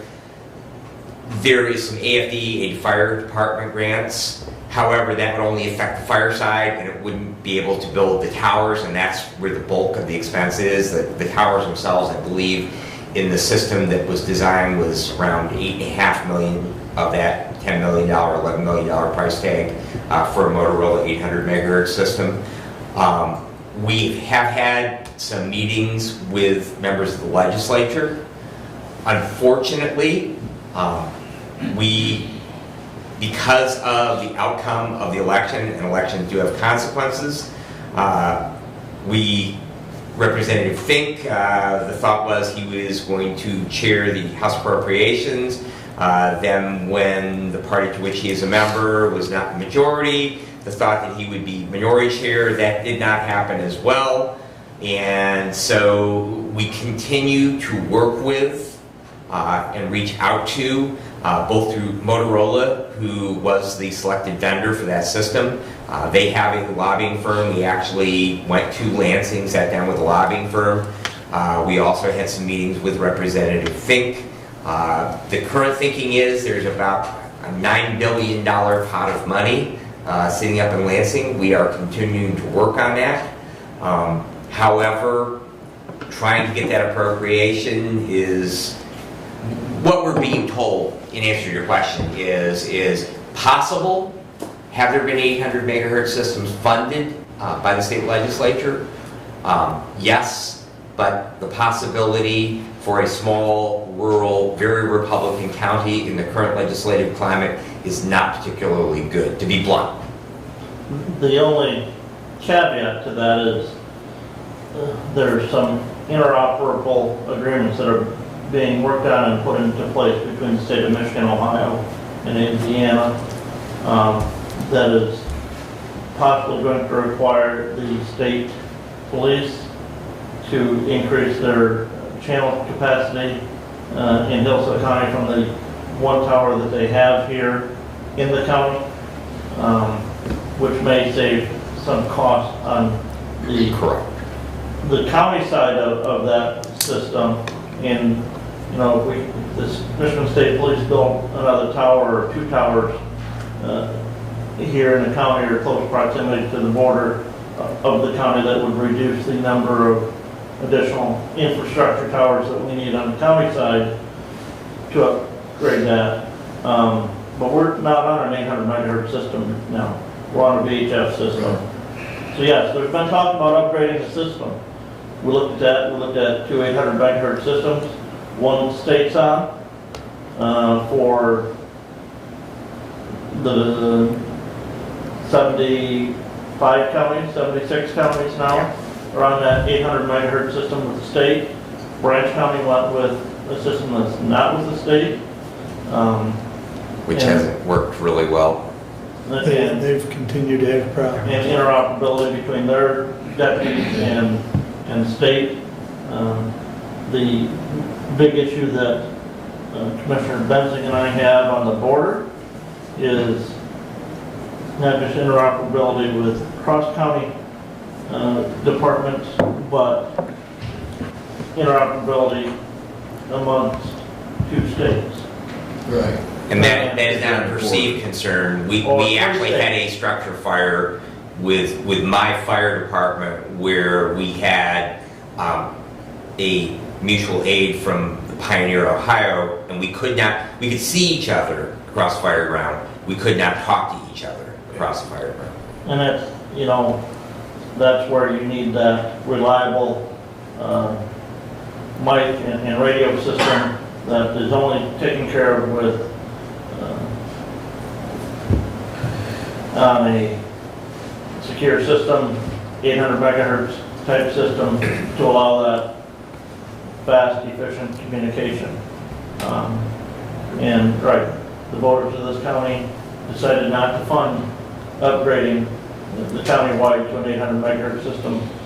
So this was quite a discussion at Montgomery last night because they have the same issue because quite often they work with Fremont frequently. Correct. And so their thought was, and I guess as long as we're talking about it, I was going to bring it up under my report, but they think Montgomery Village thinks it should be back on the ballot in 22, or not 22, but 24, and promoted for the whole year prior to the election and educated. Because they feel that there wasn't enough education. They had a lot of questions and they felt they, just tell them, don't shoot the messenger. I wrote a check, Mr. Chair, to help promote that issue. I understand. That was a I'm ballot just- issue. There is a campaign finance report for that. I would ask anyone who feels that it was under promoted if their name is on that report. Well, I'm just telling you what was discussed. I understand your investment.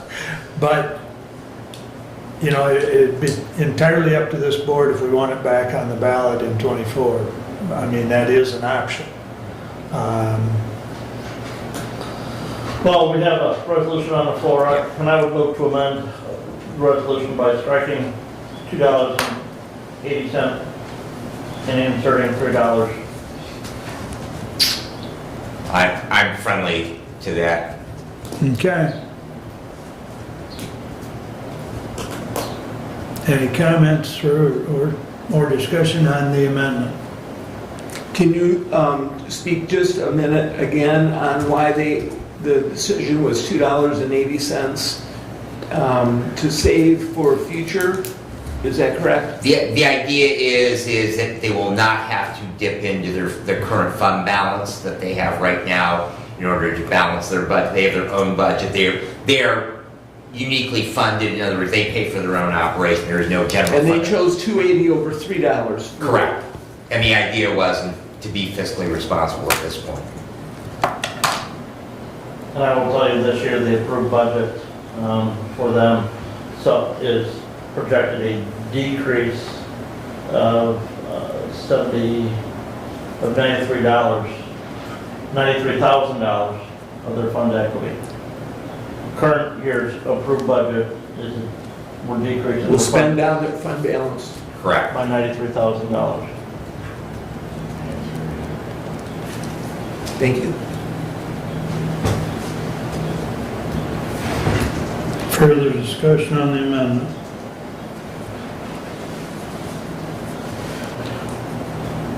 All in favor of the amendment of changing it to $3, signify by saying aye. Aye. Opposed, same sign. Oh, aye. So 4-1, Yeah. okay? All right, any further discussion on the motion or the resolution as a whole with it amended to $3? Again, I hate doing it, because, yes, I'll pay it on 10, 11 lines. All right, we'll do a roll call on this as amended, the resolution as a whole as amended.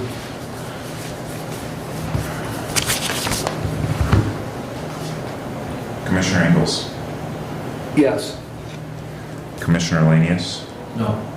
Commissioner Wiley, Yes, Commissioner Benzing, Yes, with the opportunity to explain my vote. I will provide that after the roll call. Thank you. Commissioner Leininger. Yes. I think that's 4-1. 4-1, yeah. Thank you. All right, it passes 4-1. Mr. Benzing. Thank you, and I would just simply like to add for the record in the YouTube audience, I'm sure there will be pundits that will say that because I do use that system as a first responder, that perhaps I should have abstained from voting. I receive no personal benefit from that. I serve my community as a firefighter and medical first responder, and so I did want the record to be clear on that. And as that, you get paid from Woodbridge Township, from the township, not from the 911. The 911 surcharge goes to the 911 office that it pays payroll out there, pays for the structure and the equipment of the 911 system. That is correct. And and my fire department even buys our radios and our pagers. So our communication equipment that we use at the fire department is paid for by my township. So thank you for adding to that, Commissioner. A comment. Please. Procedure. I'm looking at carried 5-0, and to my knowledge, it was 4-1. That's On correct. the amendment. That's correct. Yeah, I said 4-1. Right. And I'm showing 4-1. 4-1 I'm on showing both. 5. Shows here 5 and 0. That's what I'm seeing. Oh, on the screen? Yeah. Both the amendment And I mean, I believe you, but yeah, I don't understand why it's showing that, but I will make sure that the minutes reflect, and what I'm seeing on my screen is 4-1 for both the amendment and the resolution. Technical difficulties. Those are inquiring about that, this new system that we have for our agendas and stuff has a live meeting function, and the board can view those motions and the votes in live time as we go through the meeting, so. Thank you. Technology. So those that are wondering, what are you doing looking at your screen in that for? So, Yeah. We haven't got the one up on the wall yet. Yeah. Yeah. All right, very good. Able to look into that technical malfunction, but the minutes will be correct. Yep. So, anything else, sir? No, thank you. That concludes your report? Oh, under my report, no. Thank you. Thank you. I would like it to be so. Moving on down, our AEDs have finally been delivered. We did get all 13 of them, including the additional one for the youth home. Those have been placed in the cabinets, and that is a huge accomplishment that has taken a whole bunch of effort from a whole bunch of different people involved. I thank my fellow commissioners for your supporting that. Early CPR and early defibrillation is very, very important in the survival of cardiac arrest. And having those throughout our buildings open to the public is an important asset to our community. So thank you to Randy Finley, his facilities crew for getting those cabinets up, Mr. Whitaker for seeing that they got checked in. We have an inventory of all that product. He is now tracking. We'll be tracking all of the consumable supplies, pads for those, make sure we don't have expired ones. And thank you very, very much. And also, I got word this morning, we purchased the trainer, and that has shipped now. I have UPS tracking on that, so we should hopefully have that later on this week. That will help with our ongoing training with that. This is National Emergency Telephone Communicators Week, our 911 operators. I would like to take the opportunity to thank all of our dispatchers. They do an outstanding job in some of the worst days of individuals who might call Central Dispatch's lives, and they are always professional. They do a fantastic job out there. And also to my fellow commissioners, if you have a moment this week, stop by the dispatch center out there on Industrial Drive, and you might add your own personal thanks to that. So they are always welcome to have you visit. I did attend the Homeless Task Force meeting on March the 29th. They heard from the director of the warming center, Penny, and they also heard from some of the people who have availed themselves to the services of that warming center. Interesting thing is they are now shut down for the year. They are only open during the cold weather months, and so they are now shut down. They did provide some tents for the regulars who are still in that homeless situation, and so I'm sure that there probably will be both on private and hopefully not on public property. I know that I have heard Commissioner Ingalls as well about some folks over in Hillsdale Township. I know I've also heard about in the village of North Adams on some private property there, some individuals during the little bit more temperate weather of the year that they're living in tents on private property. The center, just interestingly enough, because there have been some reports about them possibly not being back at Sozo Church next year, they are working under a 3 to 5 year agreement. This is the conclusion of their second year. Third year the warming center has been in existence. They are looking for a permanent home. They are pursuing possible grant opportunities, but it looks like that they will be back at that facility again next year unless they are able to find a more permanent location for that. The next meeting of the Homeless Task Force, we've agreed we will meet on the last Wednesday of each month at 5:30 p.m. at City Hall, and so the next meeting will be on April 26th. CAA board meeting met here in Hillsdale. We heard a report on Head Start and early Head Start, and the board will not meet in April. That is normal. They generally don't have a meeting in April. We'll have a meeting in May and then have a summer recess. I presume those meetings in September. Ambulance Association, they did cancel their meeting. Again, Commissioner Williams, I appreciate you stepping up, as I was out of town last week, but it was not necessary. So perhaps I will avail myself to you again if I have a conflict. So I appreciate your willingness to do that, but for a lack of business, they did not meet. They will meet again in July. Prevention Works meets this Thursday. I did share with you all a flyer from the Experience Wellness event, which will be held later on this month, on April the 22nd. That will be at the Senior Center from noon to 4 p.m. There are a number of speakers. It is a free event, and it is open to anyone. Be a very, very interesting thing. It is funded with opioid dollars that our Substance Use Disorder Coalition has received. So it is a fully funded event, and look forward to that. Be a nice asset to the community. I hope that you will have an opportunity to attend. 911 Board meets on the 19th, and that concludes my report, unless you have questions. Questions or comments for Brad? Thank you. All right, thank you. All right. I will take up the action item that was moved from consent, 23-068, to the Honorable Board of Commissioners. We recommend the approval of the following wage classification increase: drain maintenance employees, SEIU 07 to 08.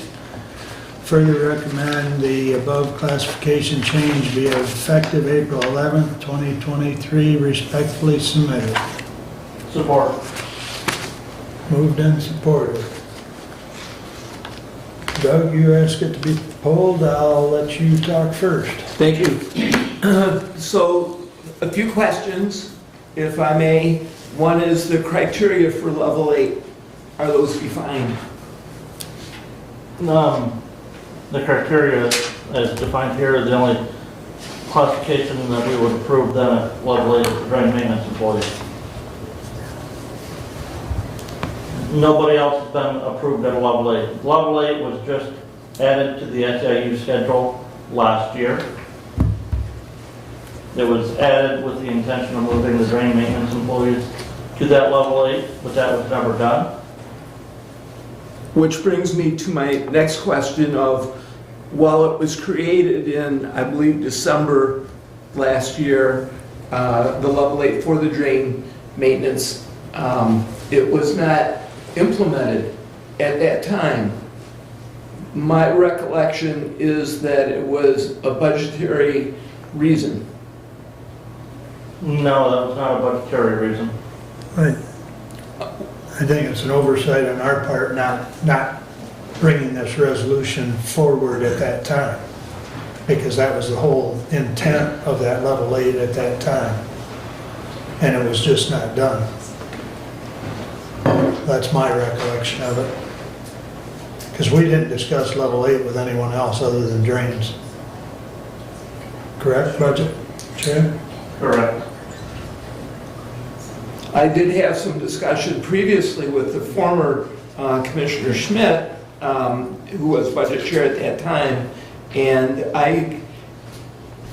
it was described that there were specific reasons that it was not implemented at that time. And as I say, my understanding was it was budgetary. No, I mean, the budget committee, this is a level change, this is not a budgetary item, this is a personnel,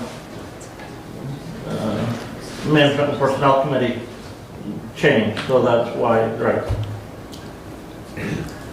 Second question is the pay rate for level 8. I don't know what that is. I do believe that starting pay on that, Commissioner, I can't tell you the top rate. Maybe I can.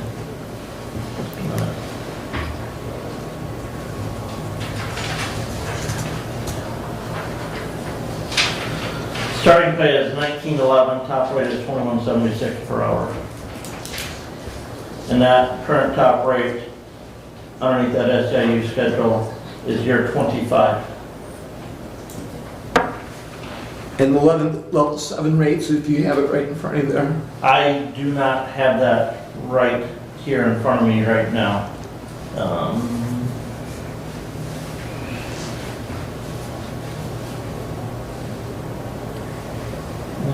17 something, I believe, is the top. I thought it was on $2 that. basis, or? Yeah, it's roughly $2.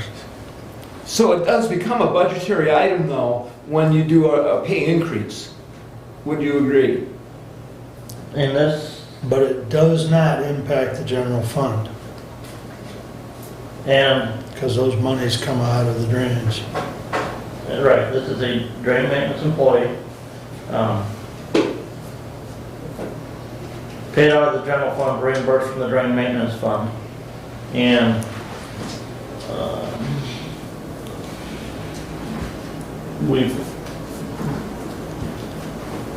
if we were able to fill the 3 positions at this level at rate today, we would not exceed the budgeted amount that has been approved for drain maintenance employees for the year, because There's been none for 3 months. there's been none for 3 months and 11 days.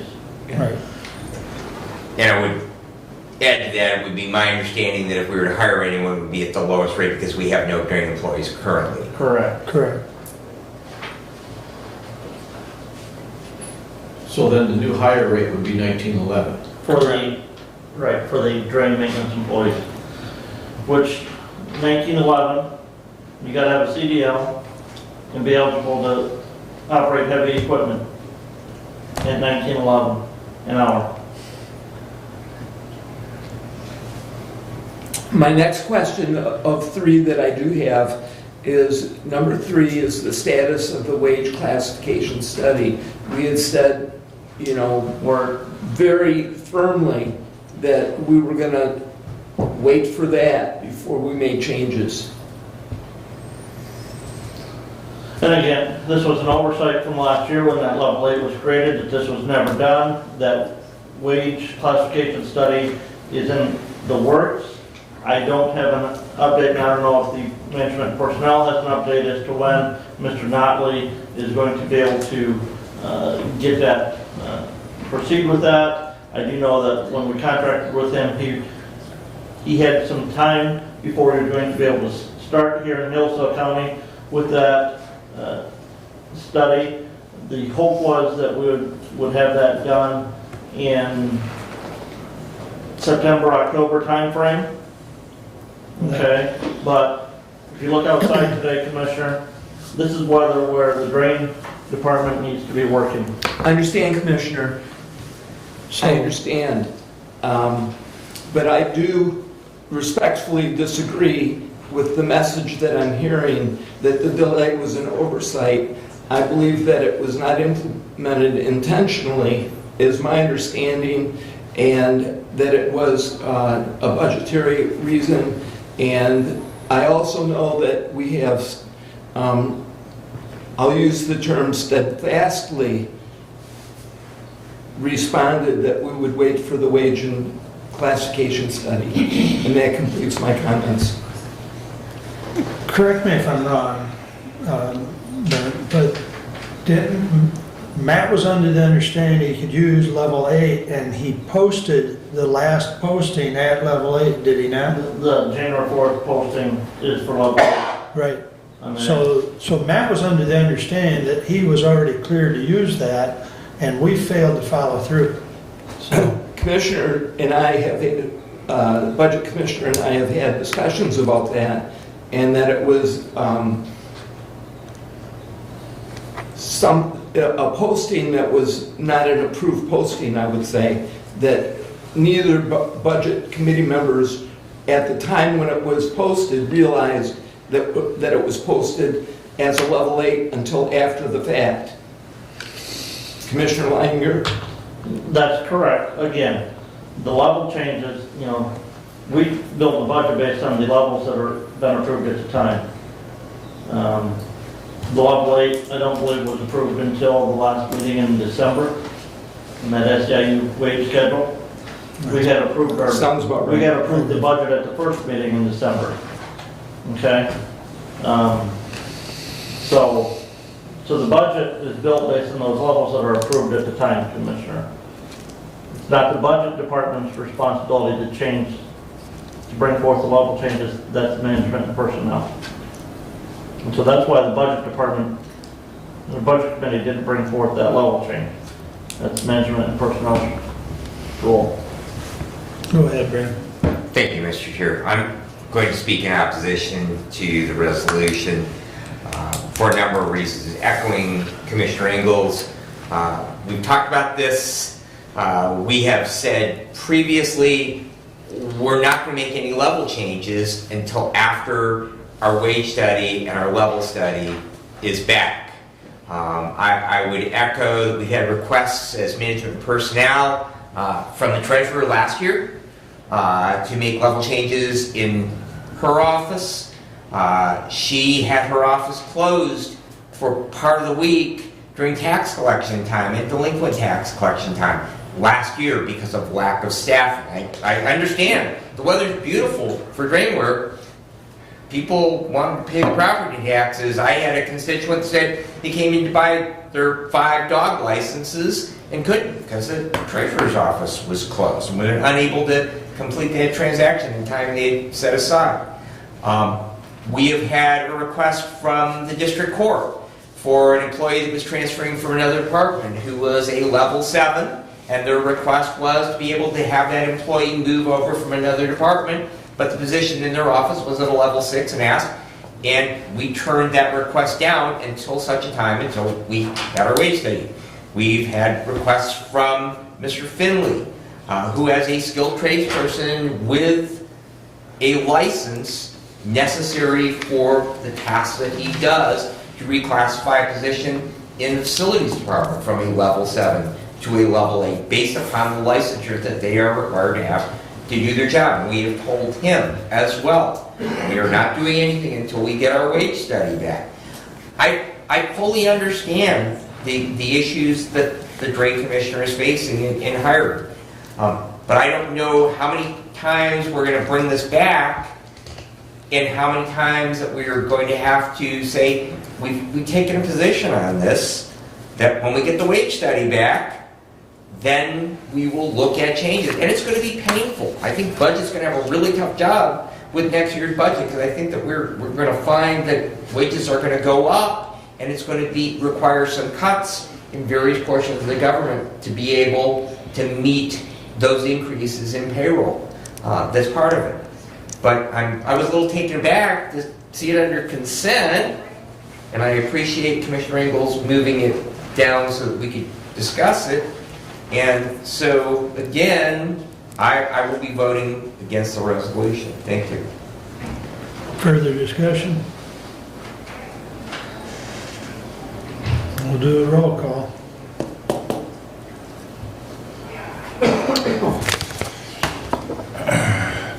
Commissioner Lanius, No. Commissioner Wiley, Yes. Commissioner Benzing, No. Commissioner Leininger, Yes. Commissioner Ingalls. No. Fails 3-2. All right, moving along.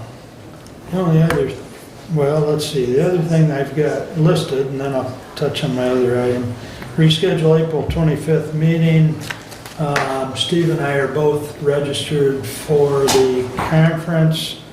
I would move that we do the meeting on the morning of the 24th because if either of us were to go on the 24th, the afternoon, it doesn't start until an afternoon session. I think that we should have a meeting on the 24th so that it doesn't conflict with Steve and I being gone to conference. Again, Commissioner, we discussed this last month, and that morning on the 24th, I'm not available. Okay? Mark, if you were thinking because of that, treasures, I got that done this week, so I don't have to do it. That's your next meeting. Okay. Which isn't important. Yeah, the borrowing has been approved for the delinquent tax revolving fund, so. Well, the other action is do we even need the meeting? What, do we have a standing order for that month, Well, for that meeting? what do we have for the 25th? Get to the right screen here. Because we had talked at our last meeting that if we moved it, we would go back to, we would move it to the Yeah, you've 28th. got the MIDC thing, I know. Oh, yeah, we've got MIDC to deal with, so we do need to get that done before the 1st of May. 21st to the 28th. Or we could run with 3 on the 25th. I don't know how Steve feels, but I'm a little objectionable to having a meeting when you know 2 of us are gonna be gone. I don't want to miss out on any hobnobbing. We're gonna be hobnobbing that day. The hobnobbing won't be here. That's in Langston. That's what I mean. And I would just add, you know, I raised this point when we approved our calendar for the year and was told, oh no, the MAC conference isn't a conflict, and said, yes, the MAC conflict is a conflict I know. with that date. And we have in the past, whenever there's been a conflict with the MAC conference, moved our meeting date. So I am fine with moving the meeting date, very honestly, because I have joined now the Child Death Review. There is a state-sponsored training those 3 mornings, the 24th, 25th, and 26th. I would very much like to attend that and not miss any of those sessions. So moving off of this, if we keep our meeting on the 20th, I'll be here. This is my first commitment. But it would be helpful for me to be free up my schedule on the morning of the 25th in order to be able to attend that training. I would move to move the meeting to the 28th, 9 a.m. and provide proper posting for public notice. I'll support that. We can do that, and we'll move the department I head was going to meeting say, to my the own time, 21st. we need to move department heads. We can move the department head meeting to the 21st. That's Okay. not a huge problem. Who supported that? I did, Okay. I believe. Or wait, Yeah, no. Doug made the motion, Yeah, Brad yeah, supported Yeah. to move it to the 28th. Thank you, Commissioner. Any further discussion on that motion? All in favor, signify by saying aye. Aye. Opposed, same sign. All right, we are rescheduled for the 28th. All right, that takes care of that. Brett and I and Derek and the insurance committee will have an insurance meeting on the 19th, at which time we will be discussing some possible health insurance items, as well as the committee's gonna look at a presentation from Colonial and Aflac. And then Brent and I can report back to everyone on that on the 28th. We will probably have another insurance committee meeting sometime in June to further discuss, the Aflac Colonial. Because if you recall, we had a short presentation from Colonial, but it was in November, December timeframe. And once again, that is really more an employee decision because they pay for that. But the insurance committee is a good place to start as far as reviewing which plan they want to go with. We really can't do much more with the insurance committee until the fall when we get closer to renewal rates, and then we'll have a couple more meetings like we have in the past.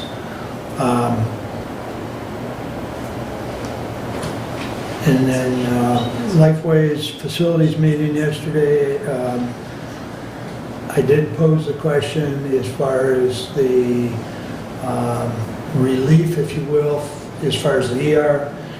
They have noticed more people being directed to Lifeways, or at least there's a movement, of people being treated more at Lifeways at the Jackson office than at the ER, as far as the local hospital, and the intention is for that to, you know, occur here as well as we get the remodeling done. So you and I had talked about that. Along with that, quite a bit of discussion as far as what happens with this location, and Mary Beth's looking at that whole scope of a use needs study. So more information on that to come. So that's all I've got, unless there's a question. All right, brings us back to public comment. Anyone wish to address the board at this time? Roy, go ahead. I've got 2 items here that I've heard. This last one with the 911 board, micromanaging them. You guys are, that's what I see you're doing, by increasing above what they asked for. And not even putting any kind of stipulation what they should use that extra money for. I really don't see that being anything that you guys should have did. Secondly, this checks and balance system for writing checks. Mr. Leininger and Mr. Ingalls are going to be the check and balance system here for writing the checks. At least that's what I got out of it. Now maybe I'm wrong on that, but I hope that there's a check and balance system on it, and with the treasurer it doesn't seem like she thinks there is one. I don't know, just from her comments. So I think that's one thing that should be looked into also. Thank you. Thank you, Roy. Anyone else wish to address the board at this time? Morning, Penny. Good morning. Just a little piece of info. The Public Safety Committee meeting tonight at Hillsdale City Hall has an anti-camping and anti-sitting in public property ordinance they're going to try and pass to deal with the homeless that are camping. So it's 3 pages of interesting discussion and rules. It's like they're trying to say when you can sit on a bench for what reason, and when you can't sit on a bench for what reason, when you can be at the beach. If you fall asleep, you might be in violation of an ordinance because they might be camping. It's actually pretty ridiculous, so something to keep in mind. Thank you. Thank you, Penny.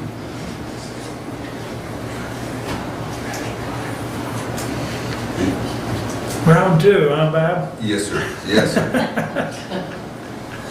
If I can even get my mind at work, I mean, good. You mentioned about the Montgomery on the 800 meg, and we looked at that too back when Brad was trying to make a good stronghold on getting it in, Brad Benson. We found that you could use those smaller towers, 250s and the 500, you know, you could, amplifiers are very, very useful. We don't have to go to that higher mark. I would definitely say that the fire department in Branch County doesn't simply have any problems with what they have on the 800. I haven't talked to the police department there or anyone else in those other departments. What I did hear though, you know, we want to have better throughout, and all I'm seeing is, you know, are we going to look at more expenses? And what you brought, Brad, was just a little bit ago, you know, you have to look at that budget and see where that's going to go, so it doesn't apply certain things. And I don't see if we're going to be putting, most of our public is going to have problems making their bills, that we shouldn't even be looking at anything that should be applied like this again. We need to take a lot stronger look at saying, we've got enough, we need to address it with what we have and get by with what we have. The other is, as I've been, you know, I said earlier, was about the application towards putting it the county court would be in receivership all these townships to come in under the proposal too. And clearly I object to that because there's going to be the process of each township and their cost. The cost, 4 to 7,000, I don't know. But, projection-wise, having the study that you have 4 people there, and you gotta have your Democrat, a Republican, get the canvasser, you gotta have someone there. And I just think it's just another formula that, and I'm gonna say Democrats, have decided that this might be the way to kind of scoundrel about how we're gonna do the voting process and what can we get away with. And I don't see it being an application we need in this county. We have exactly what we're supposed to have. Freedom to vote, freedom to vote on that particular day. Make it still the same as it should be. Anyway, y'all want to see the rest of you have yourself a great day. Thank you, Bob. Anyone else wish to address the board? Stephanie? Just a couple of comments off the top of my head regarding the treasurer's office being closed. Yes, we were closed. I was doing 3 people's job at the time, and I put in buku hours of time, of my time, without any other compensation, to get that office ready for audit. And I'm sure you would not have been happy if it was not ready. Thank you. Anyone else? I want to thank you all for attending. Additional business. Doug? No, sir. Brad? Couple items. First is the Community Corrections Board that we appointed at our last meeting. They will have their first meeting on April the 26th. That body is a public body under statute. They are subject to the Open Meetings Act. That will be held in the Circuit Court courtroom. It is my understanding from Judge Lisney. It will be at 5 p.m. So it will be publicly posted. There will be opportunity for public comment at that. So as we move forward, and that grant proposal, as required by our county grant policy, will be coming back for approval by this body for that grant, most likely at our first meeting in May after that body meets for the first time. Director Whitaker did want me to thank the Board of Commissioners for Commissioner Weiner's amendment to levy the $3, and he does say thank you to this body for that. The last item I have is I have a concern that was raised past month in regards to the Open Meetings Act and virtual meetings. We have previously discussed where that in a public body, a quorum cannot do a conference call together. Members of a public body cannot have a discussion, the quorum of them via email. So the question, I was to attend a virtual meeting. It ended up that there were actually 3 people, a quorum of this body, that were present at that and signed into it. I logged out of it with the concern that that was an OMA violation. And so I would like clarification in regards going forward. If it is possible, where it is not simply an informational presentation, where there is discussion and debate, if in fact it does constitute a quorum and my concerns in that regard are justified. If I may, Commissioner, I would highly suggest that you go to the Board of Health website.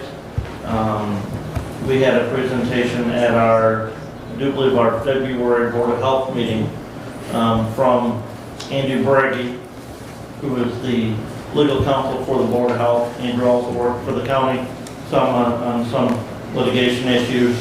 Had a presentation on the Open Meetings Act.